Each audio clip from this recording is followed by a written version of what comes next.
The One I Need by Cindy Kirk. Narrated by Amy McFadden. Chapter 1. I wish I could have been more help. Leon Fitzke, looking more like an accountant than a private investigator, with his pocket protector and drab brown suit, leaned across the desk and spread his hands.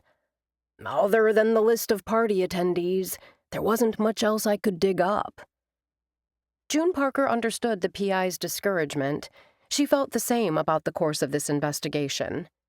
Just knowing that we were checking out possibilities buoyed my mother's mood, at least for a little while. Her older sister, Aubrey, had been gone for nearly 10 years, and the person who'd run her down was still out there. The only ones punished had been the Parker family. The police had relegated the unsolved hit and run to their cold case file years ago. Leon might have taken the case and a good sum of her money, but he hadn't delivered much. Certainly not any information that would lead the police to the person or persons responsible.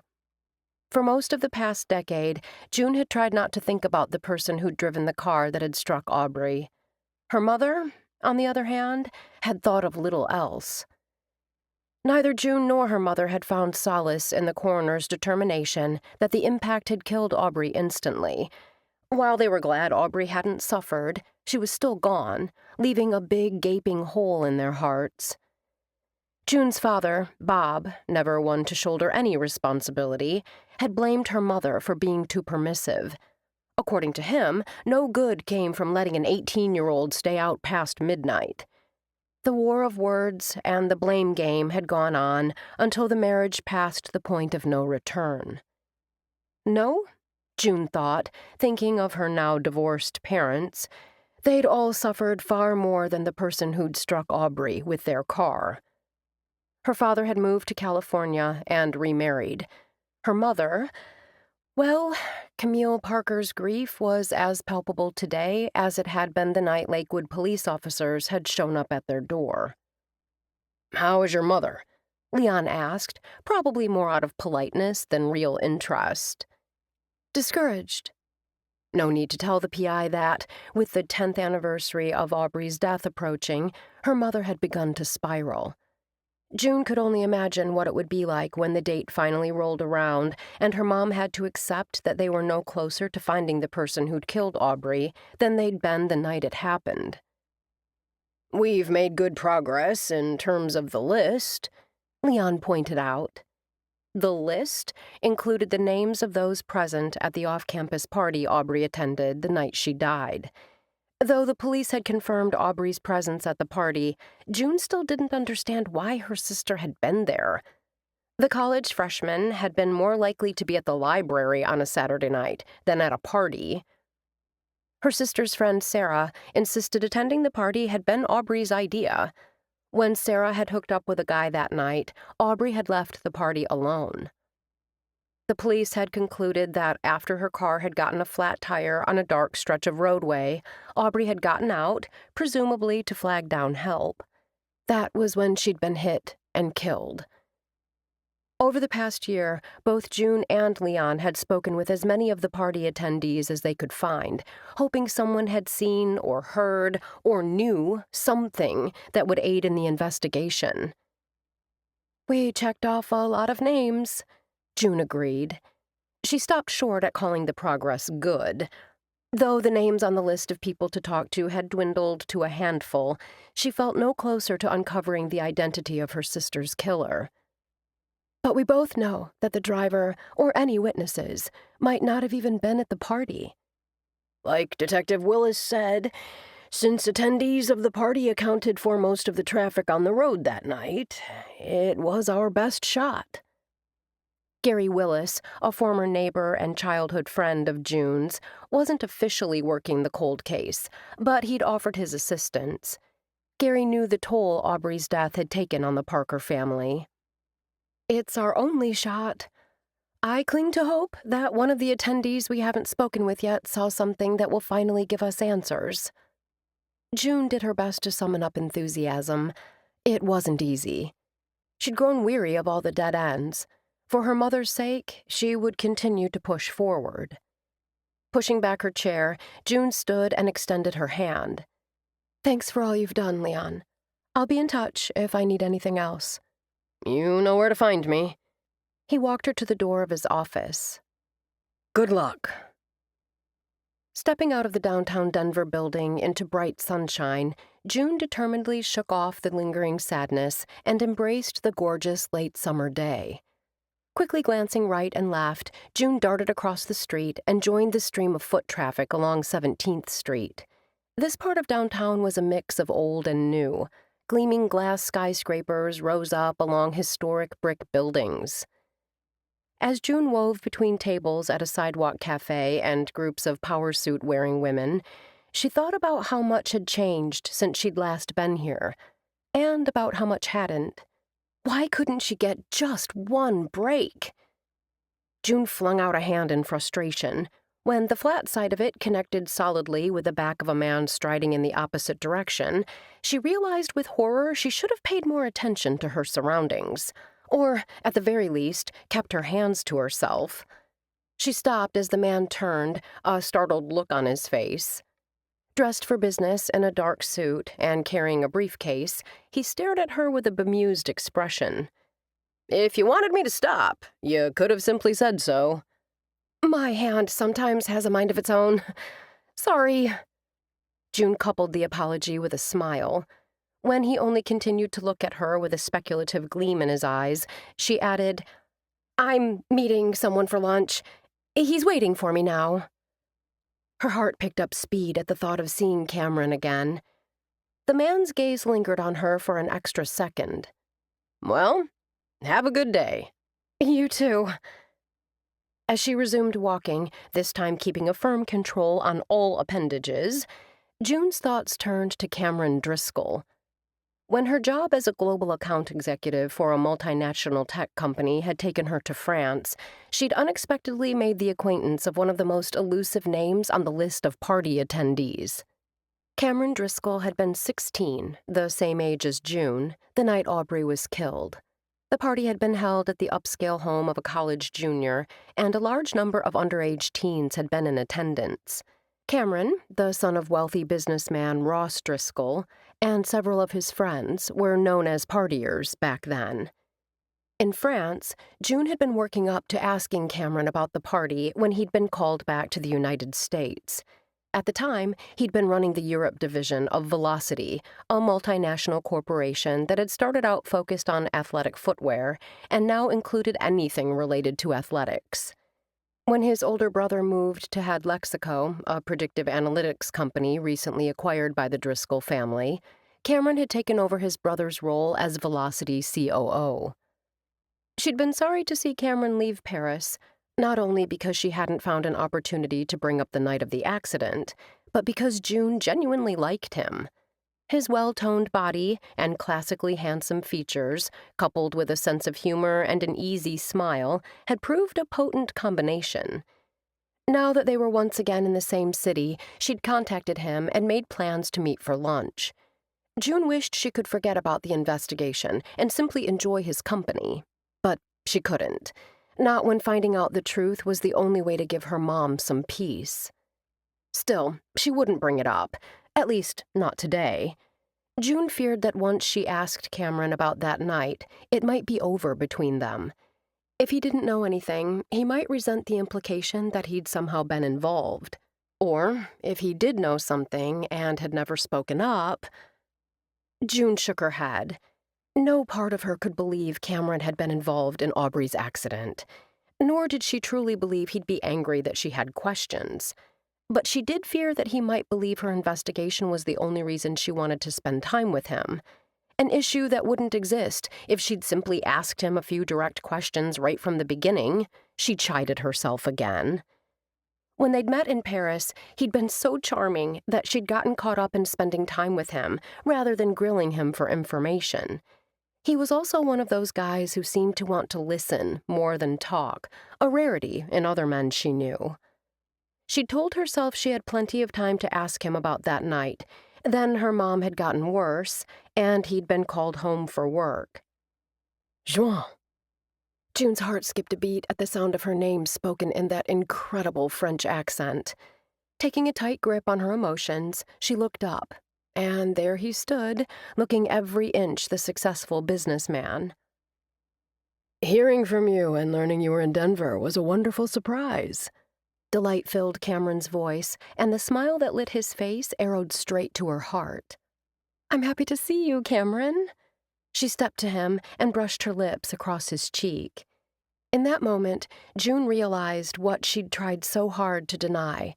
If she wasn't careful, she could easily lose her heart to this man.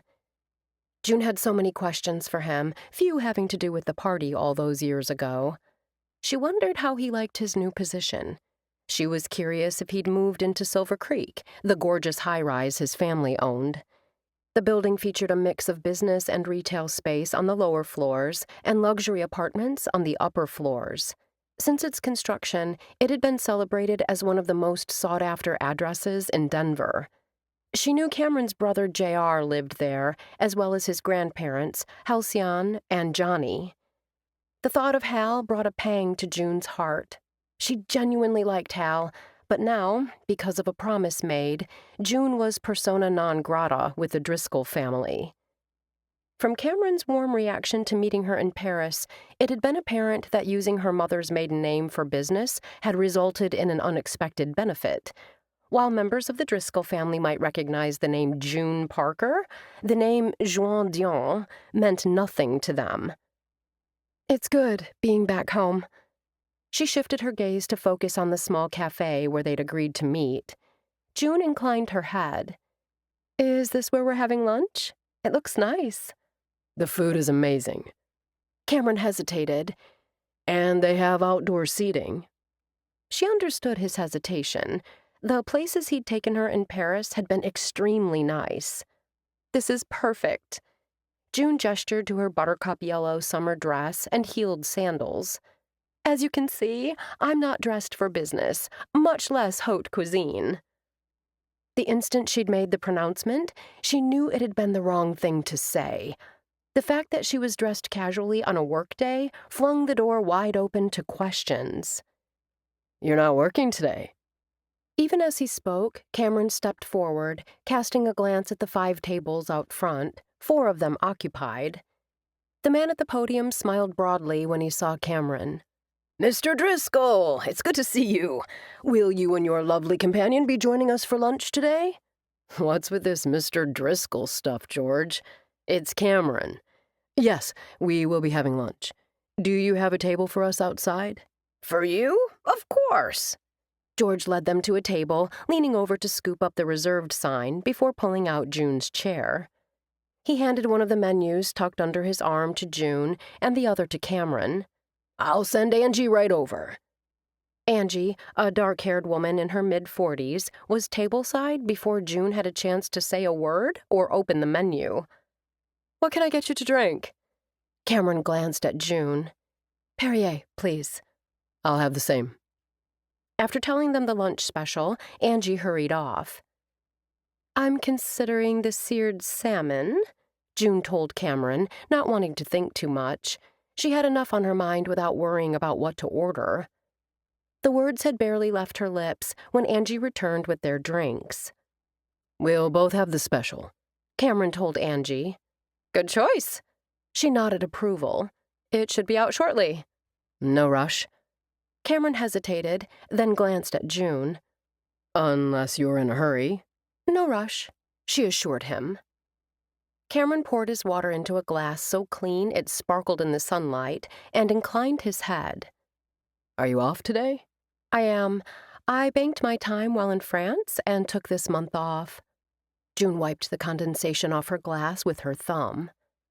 My mother suffers from depression.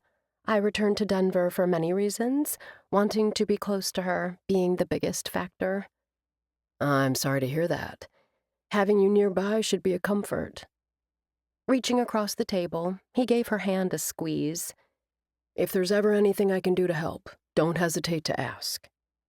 The touch of his hand and the kindness in his eyes were nearly her undoing. Then she reminded herself that her mother's depression was directly related to Aubrey's death. This is your moment. Ask him now. She took a sip of her water and tried to push away her fears. He couldn't be involved. If he saw something, he would have come forward.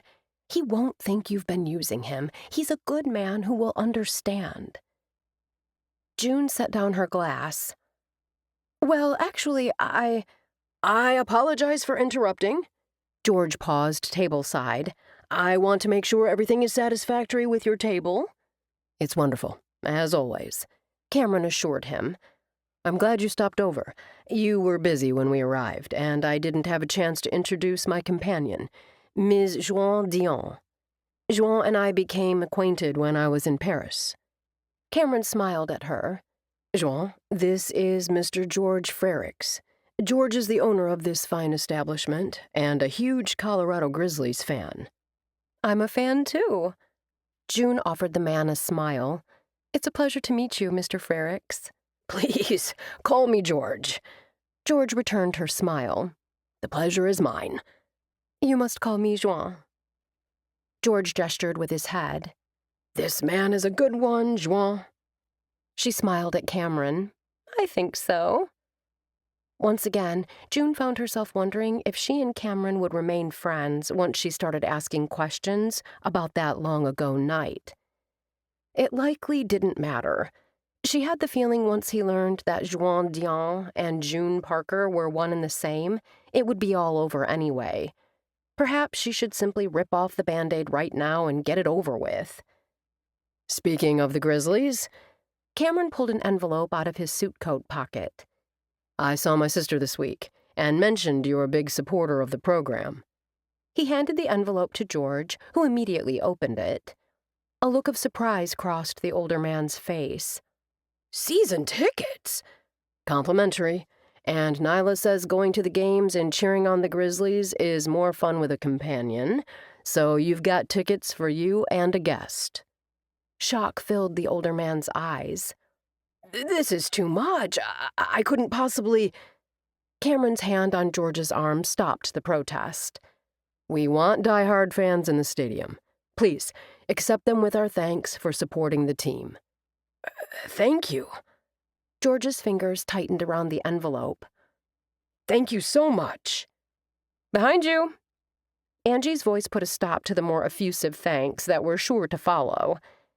George turned and stepped to the side to let her put the plates of seared salmon with roasted potatoes and green beans on the table. I'll let you two enjoy your lunch. Is there anything Angie or I can get you?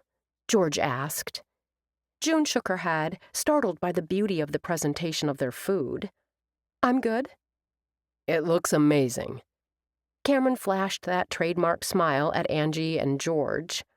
Thank you both. If you need anything, please let me know, Angie told them. I'll also check back with you in a bit. Bon appétit. George slipped the tickets into his jacket, then patted the pocket. Thanks again for these. Once they were alone again, Cameron gazed down at the dish displayed on a pretty plate. George and his staff do it up right. What you did, that was nice. Cameron picked up his fork and inclined his head. The tickets? He waved a dismissive hand. My sister's doing. June had done her research on his family. She knew that his eldest sister, Nyla Flock, was head of operations for the Grizzlies organization.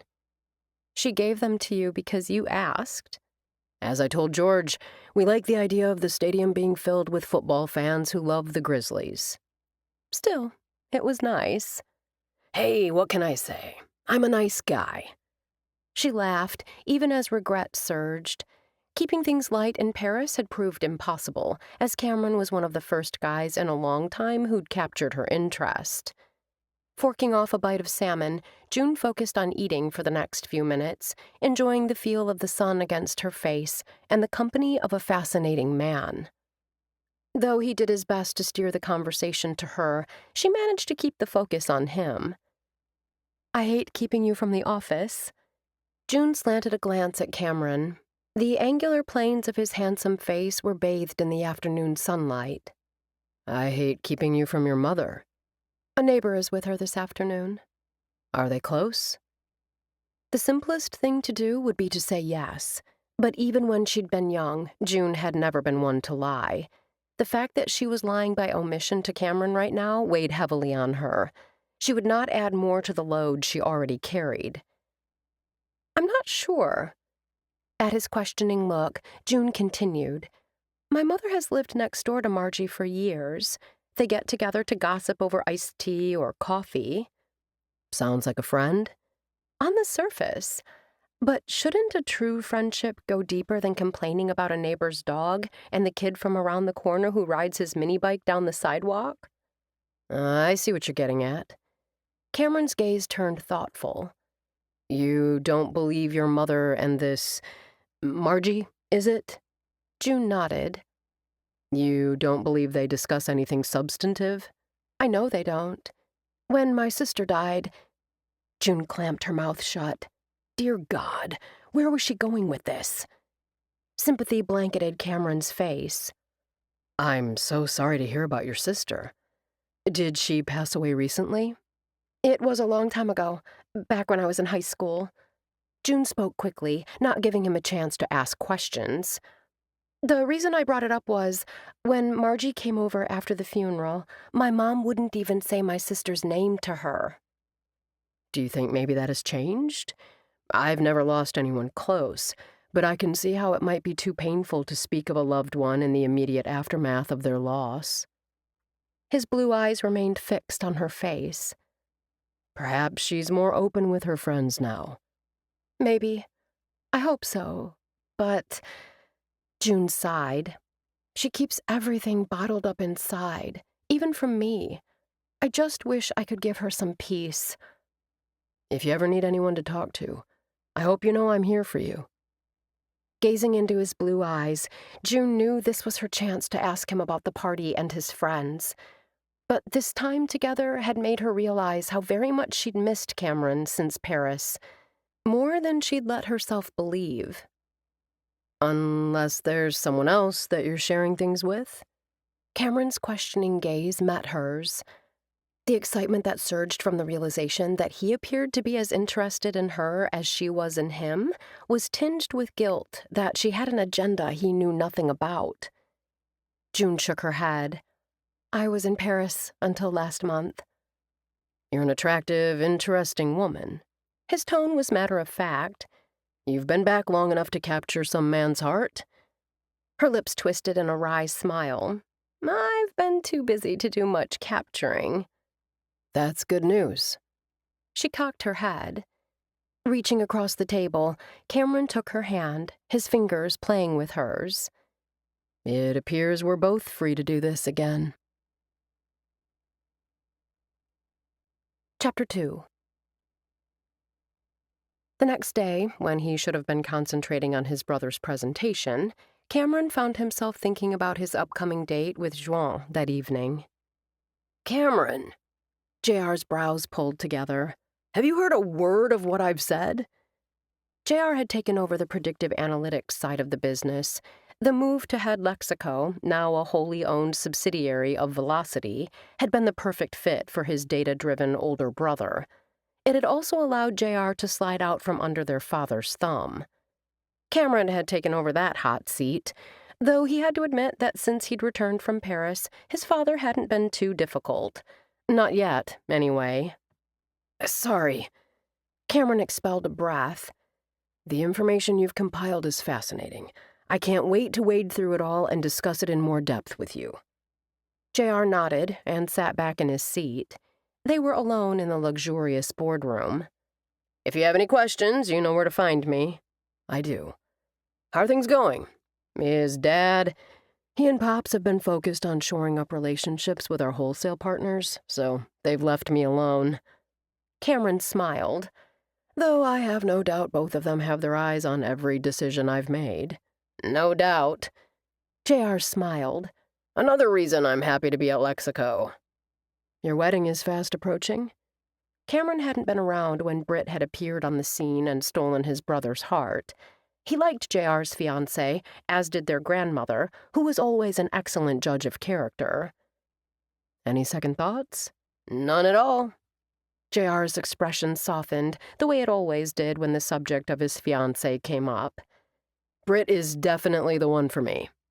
It's hard to believe. You were happily single when I left for Paris, and Nyla was dating Kendall. I come back, and you're engaged to a woman I'd never met, and Nyla is married to Darren Flock. Getting rid of Kendall was the best thing Nyla ever did. I couldn't stand the guy. She didn't waste any time moving on. Cameron gave a little laugh. I never imagined her marrying a Flock. Remember the fireworks when that relationship came to light? JR chuckled. Pops nearly had another heart attack. And Dad? Well, I've never seen him that angry. He had to be to fire Nyla. It was a difficult time. JR took a sip of water. I never thought I'd say this about a Flock, but Darren is a good guy. He makes Nyla happy. Nyla has always known her own mind. What about you? JR studied Cameron. Are you seeing anyone?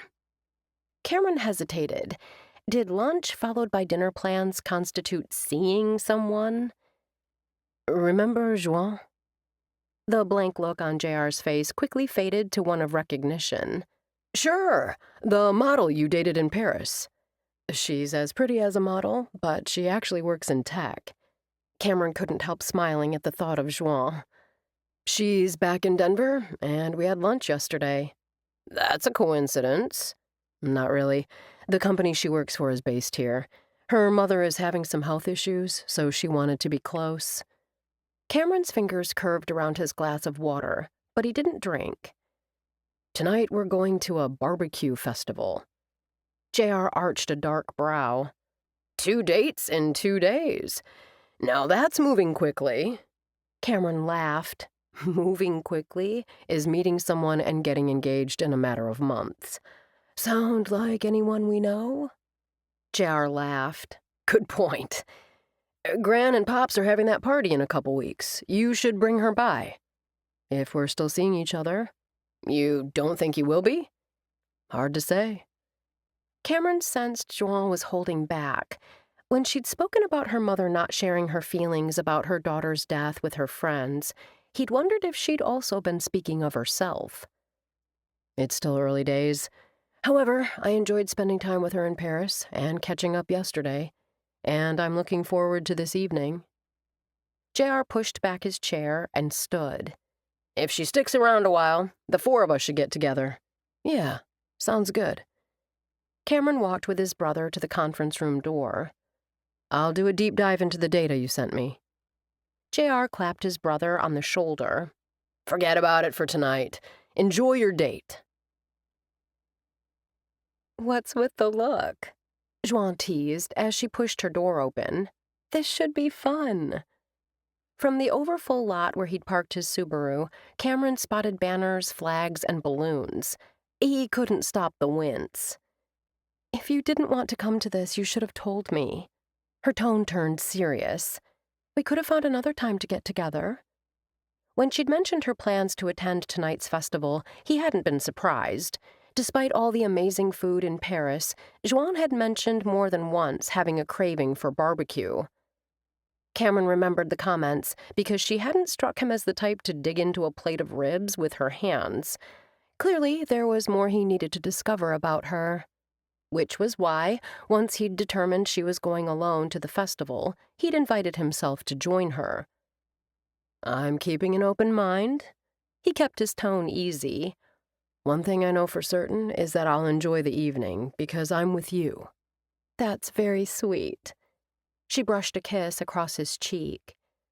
When we were growing up, my parents brought my sister and I here every year.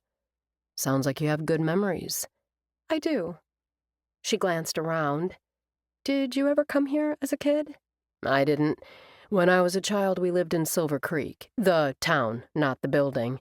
Our activities back then revolved around local events. Cameron smiled. While he preferred city life, he had fond memories of those early years. We moved to Denver just before my freshman year in high school. A thought struck Cameron. You grew up in Denver, went to school here. I'm surprised our paths didn't cross. I'm not. She chuckled. Back then, there were already well over 500,000 people in Denver alone, and something like 2.5 million in the metro area. Plus, I'm betting you attended a private school. I did. See? Not so strange. She cocked her head as if assessing him. A look he couldn't decipher filled her eyes. I also didn't go out a lot. I'm betting you were one of those super popular kids, always at parties and getting into trouble. Did I nail it? Though her tone had remained light, she stared expectantly at him, as if thinking he would, bare his soul about his rebellious youth?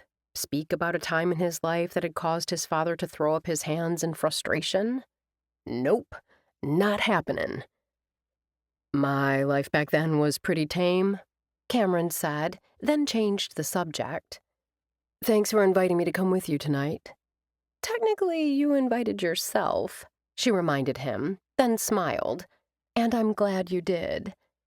I can't imagine anything better than spending a beautiful evening with a gorgeous woman I want to get to know better. Her lips curved, and he could see his comment had pleased her. In her summer dress the color of ripe peaches, Joan fit in perfectly with the crowd. Cameron could have gone a little more casual. Still, he didn't think he stood out in his dark pants and madras shirt. Joan had certainly looked at him with appreciation when he'd picked her up at her apartment building in Lakewood. When he'd expressed surprise that she wasn't living with her mother, she'd said quite simply that her mom liked her privacy. Thinking back to what she'd said about the woman keeping her emotions close, that didn't surprise him. Cameron? Joan touched his arm. Do you want to grab something to eat first, or explore? The band doesn't start playing until 9. Whatever you want, he told her. Joan brought a finger to her lips that were the same color as her dress. The last night they'd been together in Paris, he'd kissed her until he'd been drunk on the taste of her. Cameron remembered the delicious feel of her soft lips against his. That night, she'd tasted like the wine they'd been drinking at a little bistro en Rue Vieille du Temple. He'd thought she might go home with him that night or invite him to her apartment. That hadn't happened. Then he'd been called back home, and their relationship had come to an abrupt halt. Let's walk around for a bit. She looped her arm through his, excitement running through her words. Though every year is much the same, at festivals like these, there are always surprises. Sounds like you've been to your share. Oh, yeah, she chuckled. But it's been a long time. The summer before my sister's senior year in high school, we decided to hit all the festivals in the area. It sounds lame, but it actually was a lot of fun. The brief mention of her sister chased the brightness from her eyes.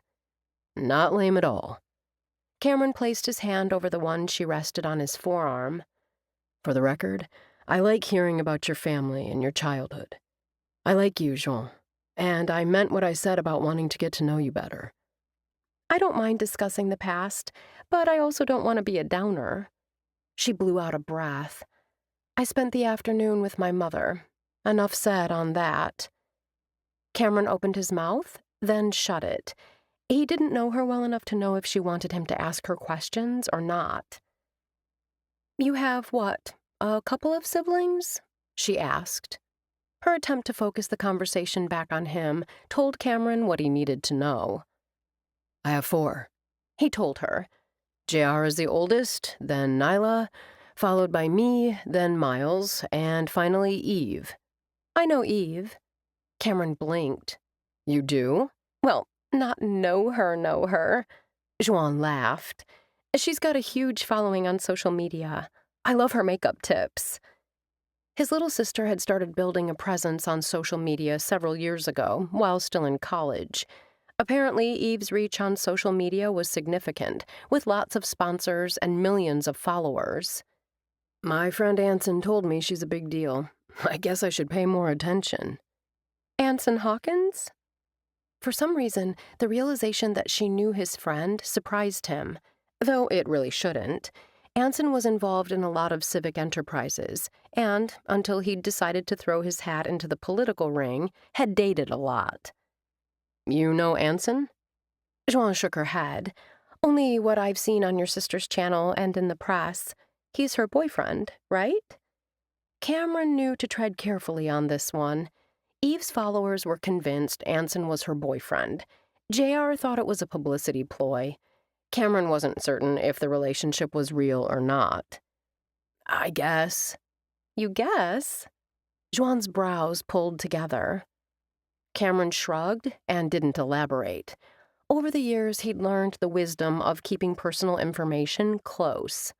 The Driscoll family, and heck, Anson's family as well, was well known in the Denver community and in Colorado. He'd been burned a couple of times by giving out family information that had then become public knowledge. Sometimes it was hard to know who to trust. Until he knew her better, he would heed his big brother's advice and not let things move too quickly. Still, as he gazed into Juan's warm hazel eyes, he found himself hoping she would end up being someone he could count on. Chapter 3. June considered ordering the ribs, then glanced down at the front of her dress. She could see it now, barbecue sauce splattered across the skirt. When she'd considered what to wear today, bright and summery had called to her, not something dark that would hide sauce splatters. Oh well, I'm going to live dangerously. Half a rack of ribs, coleslaw, and smoked mac and cheese. She glanced at Cameron. He grinned. Dangerously? She jabbed him in the side with her elbow. Order, and while we eat, I'll tell you all about the dinner before my senior prom. Cameron ordered the same and added 2 bottles of beer. She carried the drinks while he took the tray of food, along with plenty of napkins, to a table in the beer garden. Once seated, she inhaled the heady aroma of the sweet, smoky sauce. Ah, there's nothing like barbecue sauce. As picking up ribs with her hands might be tempting fate, June cut off a piece and took her first bite of heaven. She closed her eyes and let the onions, sweet molasses, and red pepper flakes come together in her mouth in an explosion of flavor. A tiny moan escaped her lips as she chewed, then swallowed. When she finally opened her eyes, she saw Cameron watching her. What? She brought her fingers to her cheek and made a face. Don't tell me I already got sauce on my face. He shook his head, his lips quirking upward. I've just never seen anyone who enjoyed their barbecue like you. Yes, well, it's one of life's simpler pleasures. This sauce is amazing. She gestured with a fork toward his plate. Give it a try. Cameron used a knife and fork on the meat, no picking up the messy ribs with his hands like the guy at the next table. He chewed thoughtfully, then swallowed. You're right. Excellent flavor. When I was in high school, 2 friends and I would head downtown to Porky's Smokehouse to pig out on barbecue every Friday night. June smiled nostalgically at the memory. Beef brisket, smoked mac and cheese, and Brussels sprouts. Seeing the face Cameron made, June laughed. They aren't my favorite vegetable either, but Porky's does 'em up right. If you say so. Cameron took a sip of beer. June kept her tone casual as she slid her fork into the mac and cheese. What did your Friday nights look like back then? Cameron paused, considered, then shrugged. Hanging out, school events, parties, the normal stuff. Parties. The single word struck her, and everything in June went on high alert. Not wanting to spook him by jumping too fast out of the gate, she offered him a teasing smile. No barbecue? It appeared to have been the right call. He grinned. Our tastes ran more to pizza. Not a Brussels sprout or brisket in sight. Laughing, June took a bite of the mac and cheese, then set down her fork. Did your parents let you have parties at your house? Cameron broke out laughing. That would be a big no. My mom and dad did a lot of entertaining back then. Still do, for that matter. But parties at our house were for adults, not kids. These parties you and your friends went to, what were they like? Cameron paused with his fork halfway to his mouth. I mean, were parents around to supervise? June thought she'd kept her tone offhand, but his eyes had taken on a watchful gleam. Why the questions? Just curious. June lifted one shoulder and let it drop. I never went to parties at other people's houses. Not in high school, anyway. Once her sister had died, her parents had dropped her curfew from midnight to 11 and watched her like hawks. She'd understood the increased scrutiny. It hadn't mattered. After Aubrey died, June hadn't felt much like socializing. Her answer appeared to satisfy Cameron. Sometimes adults, more progressive than mine, were there. Most of the time, though, parties were held by college kids that had their own place. Excitement shot up her spine. June took another bite of the ribs and considered how to proceed. "Is the second bite as good as the first?" Cameron asked, his gaze on her face, or, rather, on her mouth. Her lips tingled, possibly from the red pepper, likely from recalling the taste of him. "Yummy." "I noticed you don't have a drop of sauce on your dress, although..." Leaning forward, he swiped her cheek with the tip of his index finger. "You did leave a little bit here." The movement brought him so close, she could see the gold flecks in his blue eyes and smelled the subtle scent of his expensive cologne. Once again, she remembered what it had been like to kiss him. Feeling off-balanced, she gave a little laugh. "I warned you. Can't take me anywhere." Cameron shook his head, a smile tipping the corners of his lips. "I don't believe that for a second." "Well, my high school boyfriend would tell a different story." June sat back and fought to regain her composure. "When we went out to dinner before prom, I had shrimp cocktail. The cocktail sauce came with us to the dance." Cameron laughed aloud, startling them both. "It really wasn't funny. I was mortified." June expelled a melodramatic breath. "The only good thing was it makes for an amusing story." "I'm sure you were the only one who noticed." "What planet are you from?" June chuckled. "Every single person at the dance noticed. The pictures were all over social media seconds after I walked through the door. How noticeable could it be?"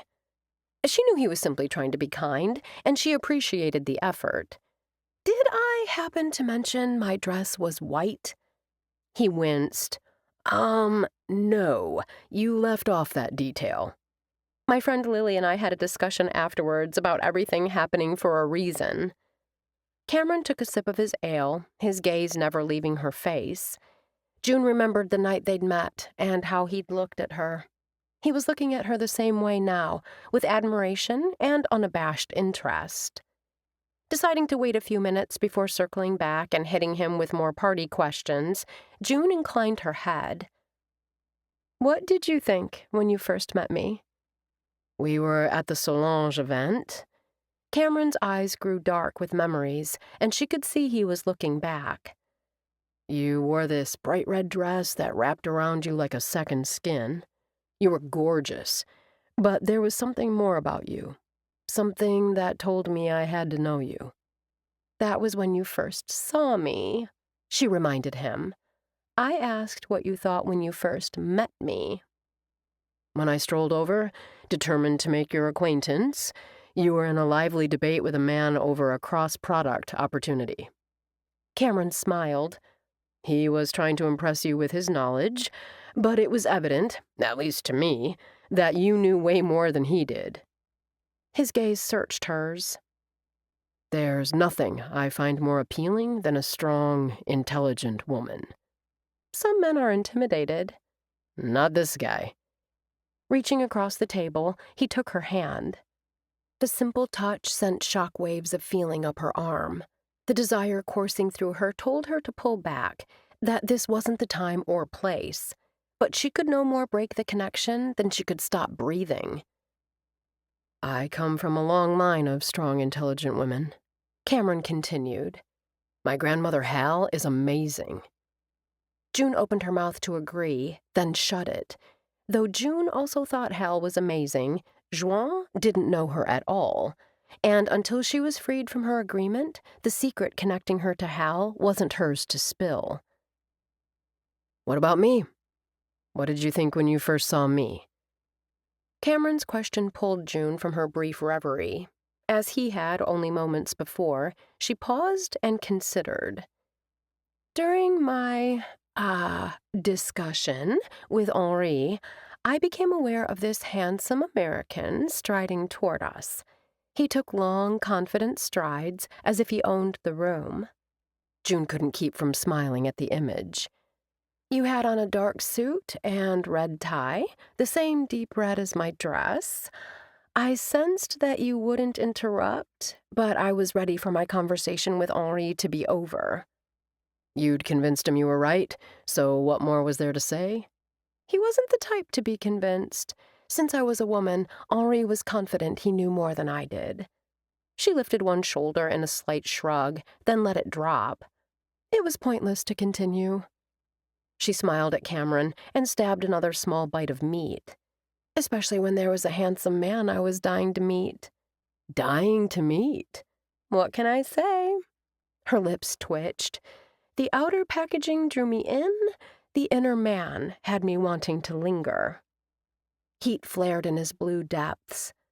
You did linger. We found a quiet table and talked until the event ended. So much to say, she murmured. So little time. His fingers curved around hers. We're not short of time now. Not with us both back in Denver. We've got all the time in the world. June wished with all her heart that were true. But when he found out about the money she'd taken from his grandmother, it would probably be over in a matter of seconds. Which was why, even though she would love to linger, to take things slow, she needed to make a determined effort to move ahead. Before time ran out. The beer garden was packed, and waitstaff dressed in jeans and red t-shirts circulated, making sure everyone continued to drink. Can I get you another? The young waiter, who looked barely old enough to shave, gazed at June with frank appreciation. June decided the peach-colored dress had been a good choice, despite the barbecue sauce risk. I'm fine. Cameron glanced at her. If you want another, please don't. I'm good. June flashed the boy a smile. I'll flag you down if I change my mind. The server had barely turned toward the next table when June shifted her attention back to Cameron. Why aren't you having another? I'm driving. June wondered if he'd always been that way. The question was how to ask. Seriously, if you want another one, get it. When Cameron lifted one arm to motion to the server, June pulled it down. I'm fine, seriously. She gave a little laugh and plunged ahead. I admire your restraint. He inclined his head, as if unsure where she was going with this. Remember when I told you my sister died? I remember. Well, she was killed in a hit and run, and the police suspect that the driver had been drinking. She kept her gaze firmly fixed on his face, looking for any reaction. She saw only sympathy. Reaching over, he squeezed her hand. Since the driver didn't stick around, it's likely either they were impaired in some way, or maybe driving without a license. Driving without a license never crossed my mind. And why hadn't it? I hope the police considered that possibility in their investigation. How could they not? Cameron gentled his tone, obviously picking up on her uncertainty. Do you know for a fact that they haven't explored that possibility? I don't know, not for sure. June tapped 2 fingers against the tabletop. I'm going to text Gary tomorrow and ask. Gary? Detective with Lakewood PD. Her expression softened. He was also a neighbor when I was a kid. Back in the day, I think he was sweet on my sister. Nothing happened there. He was too shy to make a move. And then, well, she was gone. How did you get hooked up with him again? I don't think his wife would appreciate the term hooked up. June's lips twitched, especially since our relationship is purely a business thing. My sister's case is considered cold. After so many years, the odds of finding who hit her aren't high enough for the police department to devote more time and resources to the case. Gary has agreed to do what he can on his own time to help me. Out of respect for your sister. June nodded. He also knows my parents. His family lived next door. They still do. We had neighbors like that when we lived in Silver Creek. Cameron was unprepared for the flood of warm memories that sluiced through him. They'd have done anything for my family. That's right. June sat back. You mentioned you moved to Denver from there when you were in high school. Right before freshman year. Cameron shook his head. Talk about culture shock. It couldn't have been that bad, she teased. Worse. Cameron chuckled. I might not have survived if not for my brothers in Anson. You and he go way back. He was my first friend in Denver. A distant look filled Cameron's eye, as if he was looking back. Remembering what? June wondered. The parties they'd attended? The times they'd driven while impaired? June opened her mouth, finally ready to circle the conversation back to the parties, when Cameron abruptly pushed back his chair and stood, holding out a hand to her. The band is starting up. Let's check it out. For a second, June simply stared at his outstretched hand. Was Cameron avoiding her questions to hide something? Or was he not reacting because he knew nothing about the hit and run? Time would tell. Taking his hand, June forced a smile, really hoping it was the latter. The area near the band was crowded and loud, filled with a large number of people who'd clearly already had too much to drink. June didn't want to end the party early, but after the fourth time someone stepped on one of her sandaled feet, she was done. Now she had a big wad of chewing gum clinging to the bottom of her shoe. Leaning close so Cameron could hear her, she grabbed his hand. Let's go. The quick flash of agreement in his eyes told her he was no more eager to continue this torture than she. Only when they'd exited the crowd did June finally expel the breath that she hadn't realized she'd been holding. Hold on a second. She found a stick and, placing a hand on his arm for balance, tried to scrape the stubborn gum off her shoe. He watched her with a half smile on his face. You wouldn't be smiling if this was on your shoe. Finally, she got it off. Tossing the stick aside, she straightened. Well, that was fun. Cameron chuckled. Tell me how you really feel. She wondered suddenly if she'd been mistaken. Had he wanted to stay longer? If you want to stay, we could hang out on the fringe, so that you don't get stepped on anymore, and I don't get another solo cup of beer spilled down the front of my shirt? June fought to hold back a smile. I can't believe that happened to you. That's the kind of stuff that usually happens to me. That reminds me. He took her arm, and she realized they were heading in the direction of the car. Guess she'd read him right after all. You were talking about your friend Lily earlier. Something about things happening for a reason? What was that about? The man had a stellar memory for details. She'd noticed that in Paris. It was likely part of the reason he was so successful in business. Oh, yes. June brushed a damp strand of hair back from her face. While it was warm this evening, it wasn't that warm, unless you were surrounded by sweaty, gyrating bodies cutting off all air circulation. I was talking about prom, shrimp cocktail, and my white dress. Well, Tyson, my date, was not pleased that everyone was taking pics of me and laughing. He was protective. He was embarrassed to be with me, angry that I'd been so careless when I ate. June shrugged. We got into an argument after the dance. A bunch of kids had rented hotel rooms for private after-parties. The knowing look in Cameron's eyes told her he knew exactly what those private parties usually involved. Tyson and I hadn't been intimate, but I was considering it. Her jaw set in a hard line. After how he'd acted toward me at the dance, the only place I wanted to go was home, which was where I went. How does that tie into what your friend said? If I hadn't dribbled sauce on myself at dinner, Tyson and I might have had a stellar night, and I might have ended up sleeping with him. Cameron nodded slowly. That night revealed his true character. June thought back to her discussion with Lily. I told Lily that I believed that was the reason for what we called cocktail sauce-gate. It saved me from having sex with such a jerk. Makes sense. Thank you. I thought so too, even if Lily didn't agree. Why didn't she agree? To be fair, she didn't disagree. June smiled. She acknowledged that while that probably was true, I could simply have been looking for a reason to make sense of what happened. You realize that's a pretty deep philosophical discussion to have about a cocktail sauce mishap. June's tone turned teasing. I'd be disappointed if you and your friends didn't have similar discussions. Cameron laughed. Our deepest discussions were centered around video games and how to get the highest score. Definitely not philosophical. Never said it was. Cameron patted the hand she'd wrapped around his arm. Where to next? Chapter 4. Joanne took her time responding. No doubt, Cameron assumed, considering all options. Back in Paris, he'd observed that careful calculation was part of her personality. While she wasn't rigid, she definitely thought things out. It sounded as if she'd been like that even as a teen, considering how she'd calculated whether or not to have sex with her boyfriend. Cameron wished he'd displayed as much restraint when he'd been that age.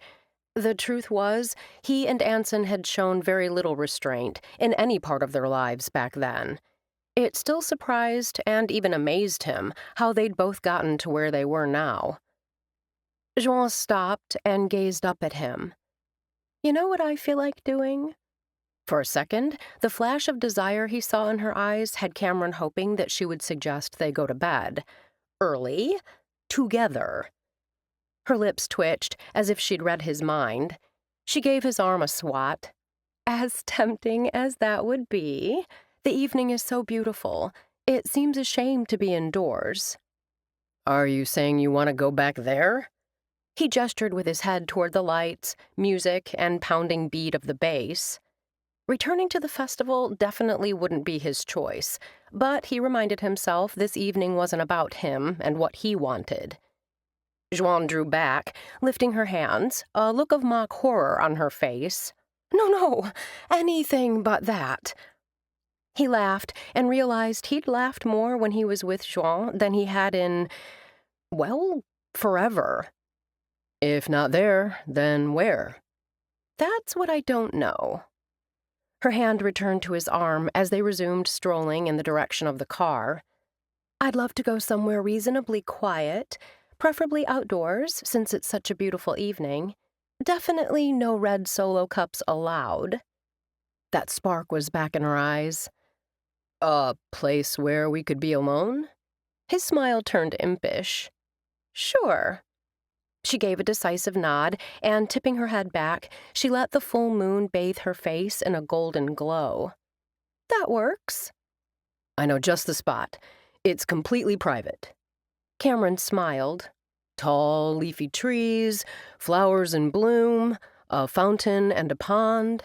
Extremely safe. You've definitely piqued my interest. Where is this magical place? I'll show you. It isn't far, and, Cameron winked, trust me, it meets all your criteria. June stared wide-eyed as the gates to the Cherry Creek mansion slowly opened. Cameron had refused to tell her where he was taking her, insisting he wanted it to be a surprise. Where are we? She shifted in her seat to better face him. Who lives here? My parents. Cameron flashed a smile. As if anticipating her question, he continued. They're out of town. We have the place to ourselves. For a second, for only a split second, June thought he'd misunderstood what she was looking for this evening. She didn't want a tour of his parents' home. Well, she did, but not this evening. He kept driving down the winding drive. It felt like they were driving through a park, only there were no other vehicles. June rolled down her window, and the scent of evergreens and flowers wafted into the car. She thought she heard an owl hoot as Cameron pulled into a circular drive and stopped in front of an impressive brick and stone home. Home sweet home, Cameron quipped, pushing open his car door. Did you ever consider living here when you returned to the States? June shoved open her own door and stepped out. My parents made it clear I was welcome to move back in and stay as long as I wanted. Cameron looked up at the stone frontage, boasting a castle-like facade. There's certainly enough room. but a penthouse was open at Silver Creek. I like my privacy, so that works better for me. Don't you have other family living there? If Cameron found the question odd, it didn't show. I do. My grandparents live there, as well as JR and his fiancée Britt. But they're busy, I'm busy. Our paths cross when we want, but we don't get into each other's business. Her tone turned wistful. It's nice to have family close. How long do you think you'll be in Lakewood? Cameron asked. Is your mom showing any signs of improvement? She's about the same. As for how long I'll be in Lakewood, I was lucky enough to sublet a place from a high school friend who was moving out of state. There's only 3 months left on the lease, so that gives me time to assess how close I need to be to my mom and what works with my job. When are you supposed to return to work? I have a little over 3 weeks of time off left. A rueful smile tipped her lips. That will use up all the time I saved up. Will you be able to work remotely after the 3 weeks are up? Yes, but I don't have all the specifics yet. Not for the first time, June wished she could be on just a regular date with Cameron, that they could be two people trading stories and falling in love. But that wasn't what this was. It couldn't be, not if she wanted to finally ease her mother's despair. My sister's death sent my mother into a depression that is, in many ways, as strong today as it was a decade ago. The path they started down meandered through tall trees and flowering bushes. Interspersed were flowers and ground cover in vibrant shades. June barely noticed. She chose her next words carefully. The dangers of driving while impaired get a lot of press, but people still do it. Not only adults, but kids as well. I suppose. Cameron shifted his gaze at the hoot of an owl and pointed to the bird high in a tree. I thought I heard that guy when we were driving up. Despite the sun having dipped below the horizon, lights placed unobtrusively lit the path. The scene that surrounded her on all sides was so peaceful that June wished she could bottle up some of that peace and rub it on her suddenly tense shoulders. I bet you knew a lot of kids in high school who drove drunk or high. He stopped on the small wooden bridge over a bubbling brook and cocked his head. Why would you think that? The kids from the private schools had that reputation. Really? Cameron arched a brow. Most of the kids I knew, and certainly their parents, were focused on doing everything they could to get an acceptance letter from the right college.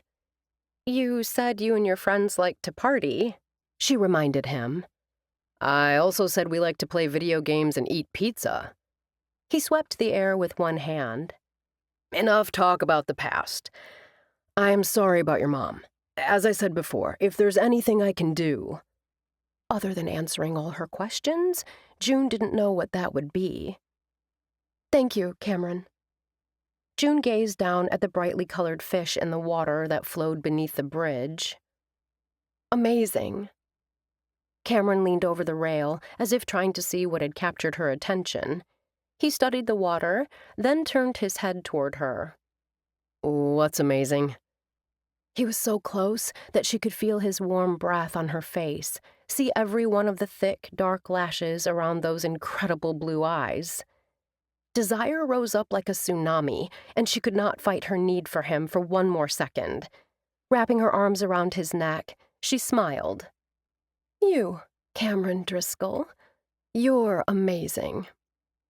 Then her mouth covered his, or maybe his mouth got to hers first. June wasn't sure, and definitely didn't think it mattered. All that mattered was the feel of his lips against hers. The little inner voice that reminded June of her need to not get too close to this man had gone silent. She kissed him, and then kissed him some more. When his tongue swept across her lips, she opened to him. Heat, hot and demanding, shot through her. It was as if he was already inside her. He pressed her back against the rail, and she could feel his desire for her through her thin dress. Oh, Cam. She slid her fingers into his hair and arched her neck back. Her breasts strained against the front of her dress. Juan. Cameron, is that you? The question had them freezing for just an instant. They sprang apart just as a man stepped into view. Miles, what are you doing here? Despite the question, the warmth in Cameron's voice told June that he and his brother were close. I told Mom and Dad I'd keep an eye on the place while they're in Mexico. Miles cast a curious look in June's direction. I could ask you the same thing. Joan and I went to a festival, but it got noisy. That's part of the fun. Miles, tall and built like a linebacker, with a beard and a mop of sandy-colored hair, grinned. With his jeans, faded t-shirt, and work boots, Miles would have fit right in with the crowd at the festival. There would have been no leaving early for him, June thought. He'd likely have stayed until the band played its last song. I don't believe we've met. Miles surprised her by extending a hand, which she took. He had a firm handshake, and she liked the way he met her gaze directly. Miles Driscoll, Cameron's brother. June Parker. The name slipped out before she could call it back. Cameron cast a startled glance at her. In an easy manner at odds with the tightness gripping her chest, she added, "In business, I go by Jean Dion. I'll answer to either." She thought a spark of recognition flickered in Miles's eyes, but it was gone so quickly she might have only imagined it. It's a pleasure meeting you. Miles's smile remained warm and friendly. Yes, she'd definitely been mistaken. Joan and I met in Paris, Cameron told his brother, though until now I didn't realize she had two names. Why use a different name for business? Miles asked June, appearing sincerely interested. Dion is my mother's maiden name and my middle name. It's French. My mother grew up in France. June found herself wanting to speak fast, but forced herself to slow down. In business, I primarily deal with the European market, so I've always gone by Dion. Jean Dion. Pretty, was all Miles said. Cameron slung an arm around her shoulders. Yes, she is. I believe he was referring to the name. Cameron grinned. That too? Miles rocked back on his boot heels. I assume since you have a French mother that you're bilingual? I am. It's been a huge plus having a mother who grew up in France. Knowing the language and having the ability to integrate into French life and culture are essential when doing business in Europe. I consider myself proficient, Cameron said, but I took Joan for a native the first time I met her. What brought you back to the United States? Miles asked, giving her his full attention. It struck June that when Miles looked at you, like Cameron, it was as if no one else mattered. My mother has been ill. I'm, well, her only child, and I wanted to be close. I'm sorry to hear that, Miles said, sounding sincere. We should get going. I thought I'd give Joan a quick tour of the house before I take her home.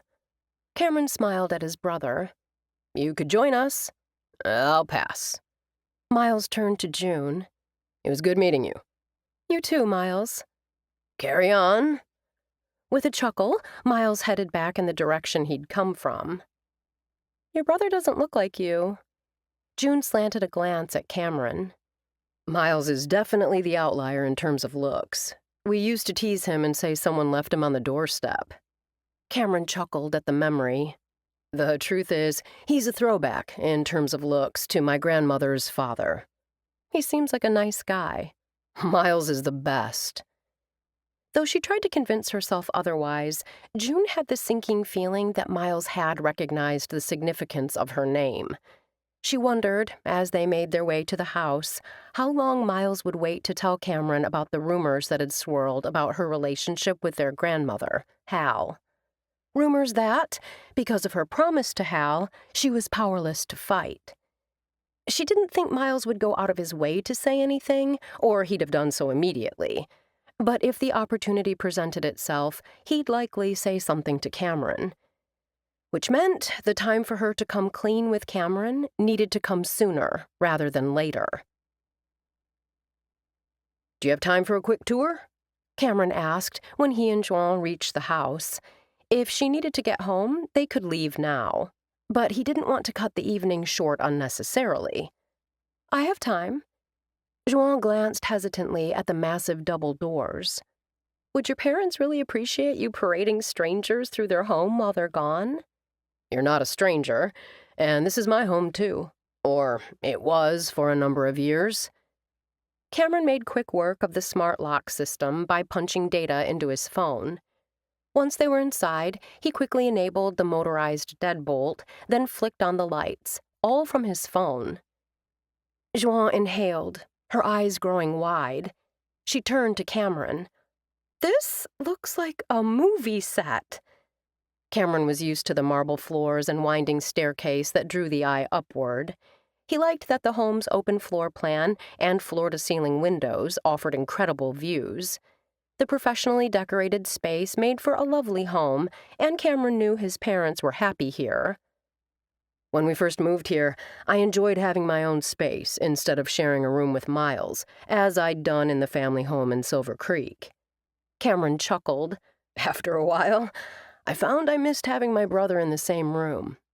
We are very different, but I like to think we were good for each other. Joan trailed a finger over an alcove that housed a sculpture, one of his mother's favorites. His mouth went dry as he imagined that fingertip trailing down his abdomen to... Where does Miles live now? The question jerked him back to the present. After college, he returned to Silver Creek, the town. Cameron smiled. He took over the family home there. When I go back to visit, that place still feels more like home than this house. My sister and I shared a room growing up. Joan's eyes turned dark with memories. We both complained, but, like you, I enjoyed having my sister close.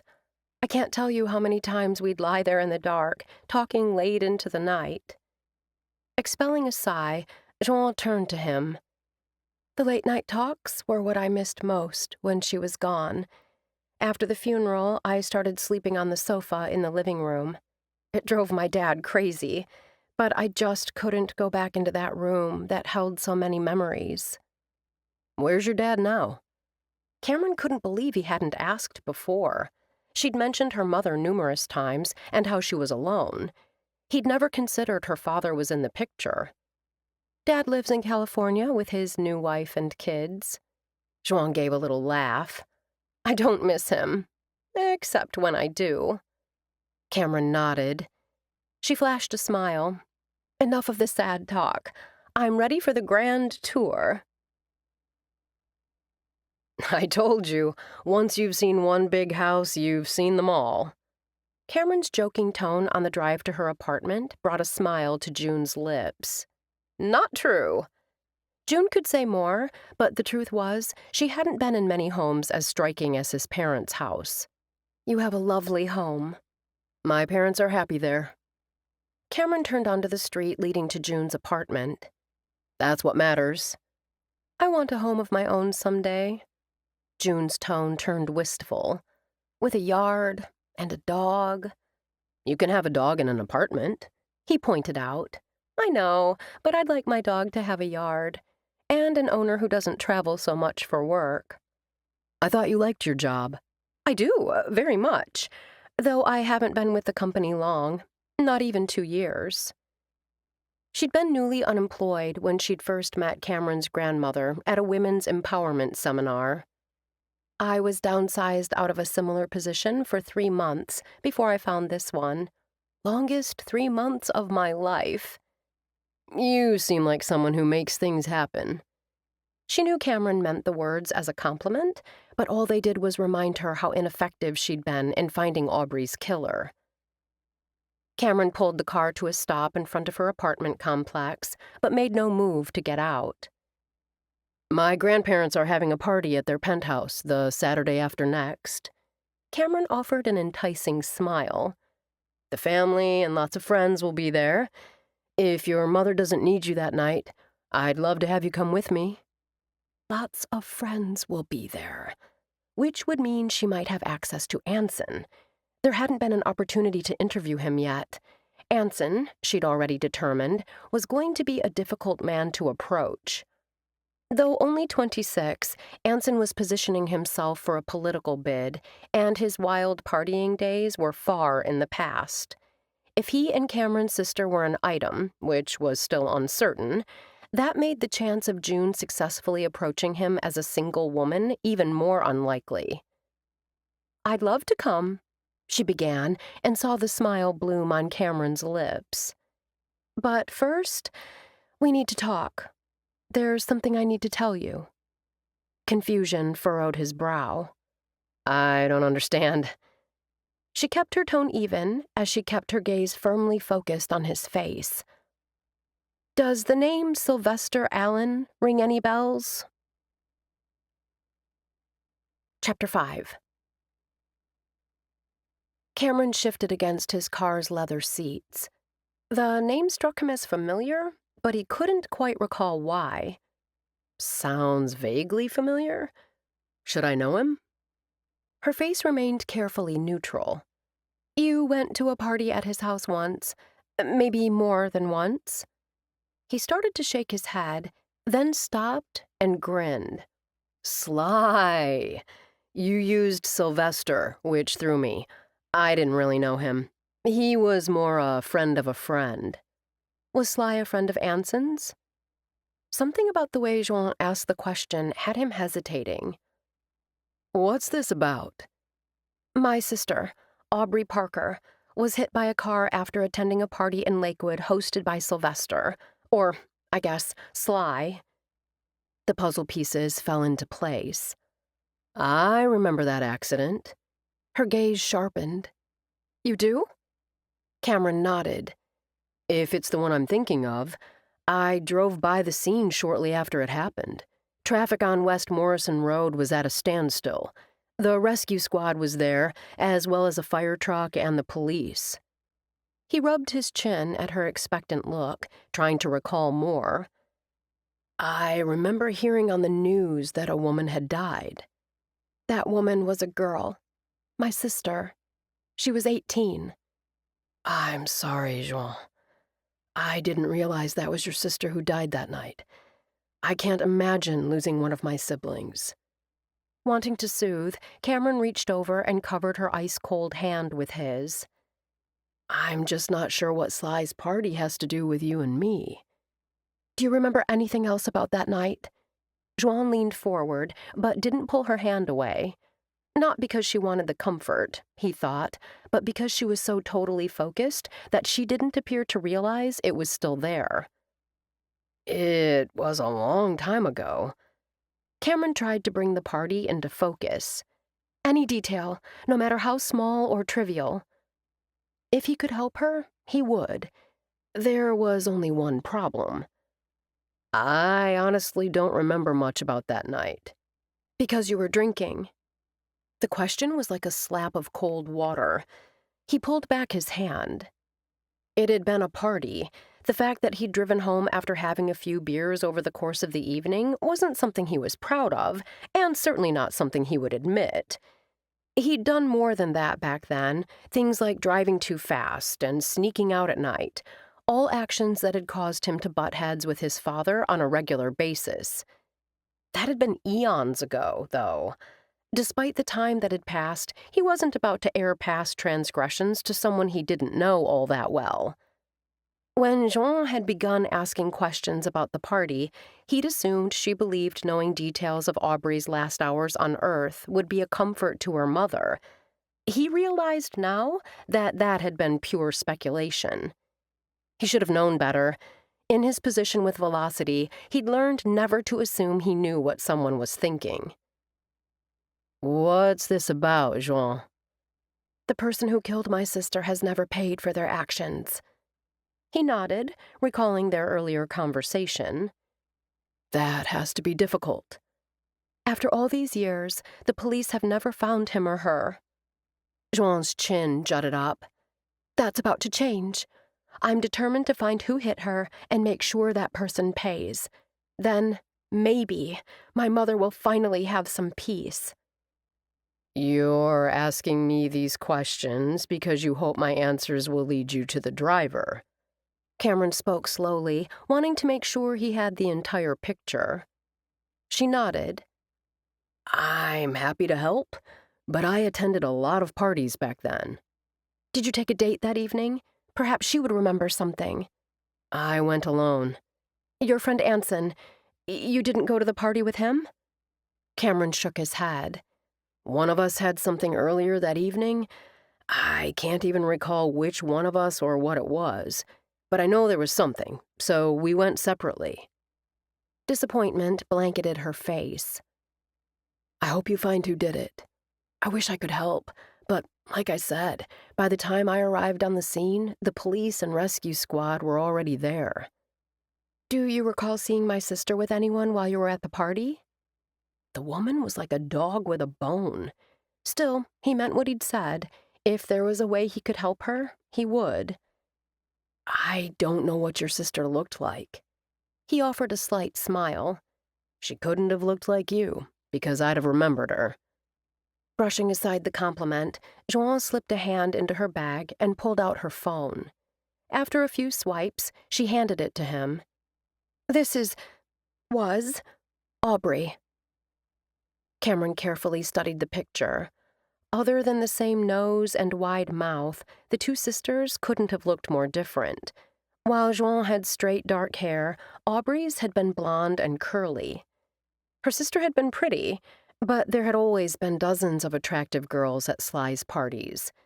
Based on the pic, there was nothing about Aubrey's features to make her stand out, other than she looked more wholesome than the girls he'd been used to seeing at such parties. She looks nice. I don't recall her being there. He handed the phone back to her. I don't doubt that she was, if that's where the police placed her, but I didn't see her. Joanne dropped the phone back in her bag. Was there anything else you told the police when you spoke with them? Anything off the record?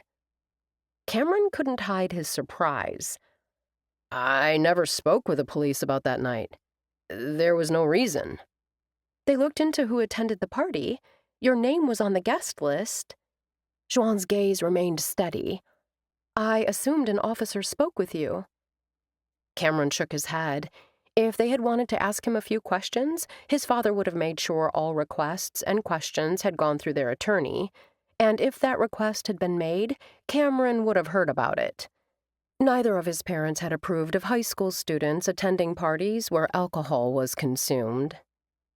During the course of my investigation, I've discovered that you and Anson Hawkins were detained a couple of times by police prior to that night. Once for being underage at a party where alcohol was served. Another time for fighting. Have you been checking up on me, Joanne? His expression gave nothing away. Is it true? The party when we were detained. Cameron made a dismissive sound. If they'd wanted to charge us, they'd have to also charge the other 100+ minors who were there. As far as the fight, some asshole was getting on a girl who was too drunk to consent. When Anson and I pulled him off her, the guy took a swing at us. You should have found during your investigation that once it was all sorted out, we were determined to be the good guys. I'm sorry. Joanne expelled a breath and raked a hand through her hair.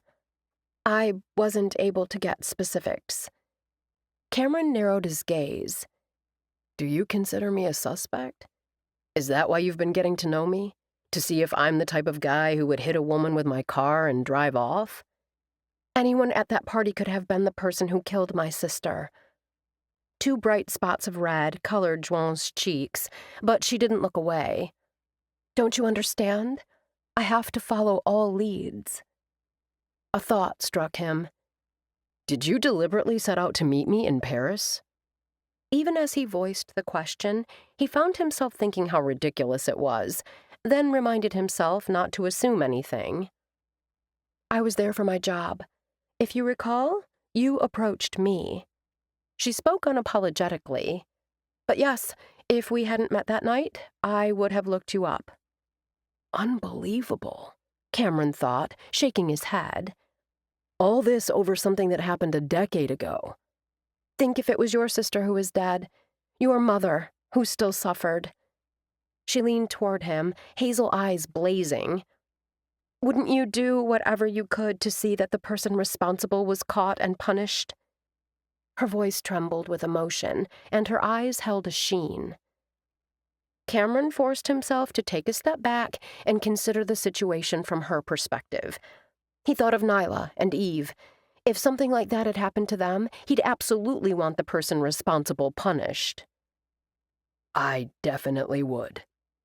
His quiet tone held an edge of steel. But that doesn't negate the fact that you should have been honest with me from the start. I know. Joan met his accusing gaze with a steady one of her own before her eyes dropped to her tightly clenched hands. It's just that we were having so much fun. Even as the silence between them stretched and extended, her wistful tone softened his irritation. Just a little. Have you considered, for 1 second, that the person who hit your sister may not have come from the party? Yes, but the list is all I have to go on. Joan expelled a weary breath. My mother is suffering horribly, Cameron.